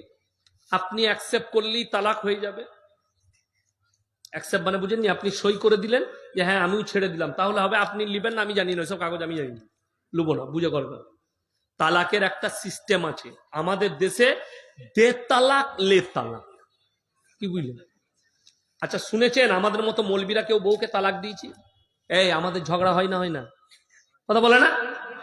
আমাদের বউদের সাথে কথা কাটাকাটি হয় না, খালি তোমাদেরই হয়। এর হতে না হতে কি কইলে, তোকে 3 তালাক মারলাম, যা পূজা করবে, হুজুর খুঁজে বেড়া, কি বুঝলেন? ইয়াসিনকে একবার ফোন, মুমতাজুরকে একবার ফোন, হুজুরকে একবার, ইব্রাহিম সাহেবকে একবার ফোন, কি হয়েছে? রাগের মাথায় কহে দিয়েছি, ইঁদুর মারা 20 খাগা হারাম খো, রাগের মাথায় কয়ে দিয়েছি। আমরা বলেছি যে তালাক দিবি, খেপা ফোনটা কেটে দে, সুইচ অফ করে দে, 3 দিন কথা বলিস না, তারপরে ফোনটা খুলবি, দেখবি সব ঠিক হয়ে যাবে।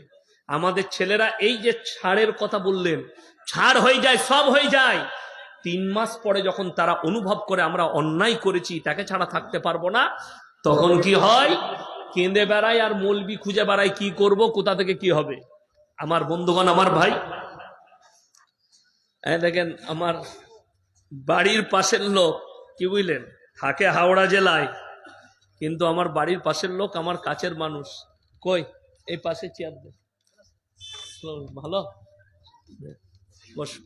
দেখুন চলে এসছে, রবীন্দ্রনাথ ঠাকুর একটা কথা বলেছে, গাইতে শিখেছো থামতে শিখেছো, তো গাইতে জানলে থামতে জানতে হবে। আমার নেচার হচ্ছে বক্তা চলে এলে আর 1 মিনিট বলা যাবে না। আমি এখনো 3 ঘন্টা বলতে পারবো, কিন্তু লাস্টে চোখ খুলে দেখবো কেউ নাই, একজন, তুমি কেন আছো বাপ? বললে হুজুর আমিও থাকতাম না, চেয়ারটা খালি আমার বলে আমি বসে আছি, তো ওই ঝামেলায় আমি নাই। যাই হোক, ভাইজান চলে এসছেন, কথা রাখবেন। আপনারা আমার জন্য দোয়া রাখুন, আমার আব্বাজির জন্যে। হায়াত বাকি, মুলাকাত বাকি, খাস করে আমি দোয়া দেবো এই জালসা কমিটিকে আল্লাহ ভালো রাখুক। এই সমস্ত ভাই যারা জালসা দিয়েছে, আল্লাহ তাদের জানে মালে ইজ্জতে, কারোবারে, ব্যবসা বাণিজ্য, রুজি রোজগারে আল্লাহ বরকত দেখ, এই ভাইদের হায়াতে বরকত দেখ। আজকের জালসার সভাপতি সাহেবকে আল্লাহ কবুল করুক, আজকের জালসার সভাপতি সাহেবের হায়াতে আল্লাহ বরকত দেখ। হায়াত বাকি, মুলাকাত বাকি। আসসালামু আলাইকুম ওয়া রাহমাতুল্লাহি ওয়া বারাকাতুহু। এ মাইকম্যান, তোমার মাইক দিয়ে।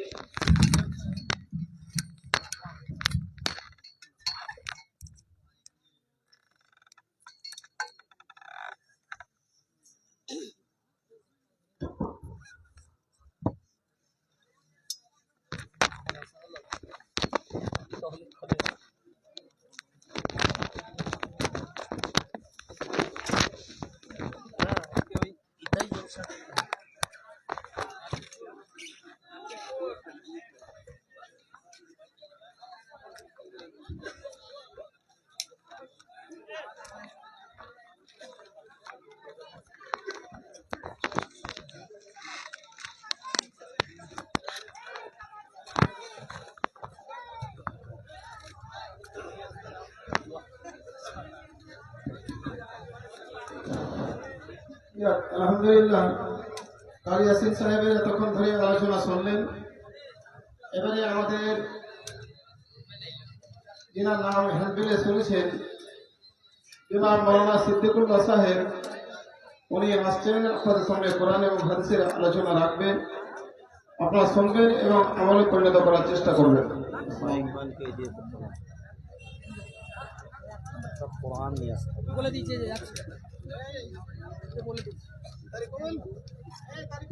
বলে দিয়েছে।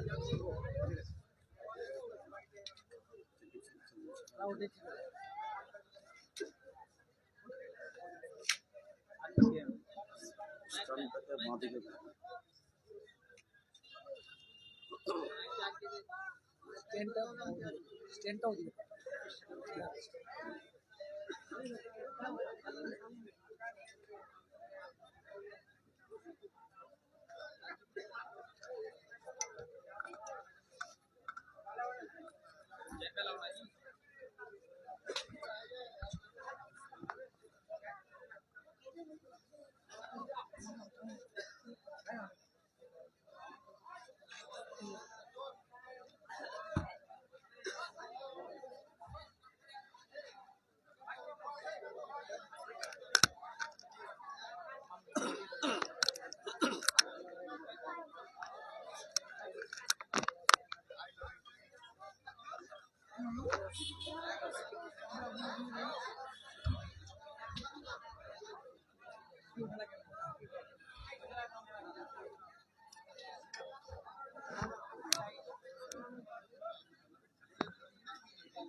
السلام عليكم ورحمة الله وبركاته. Then strongest sound.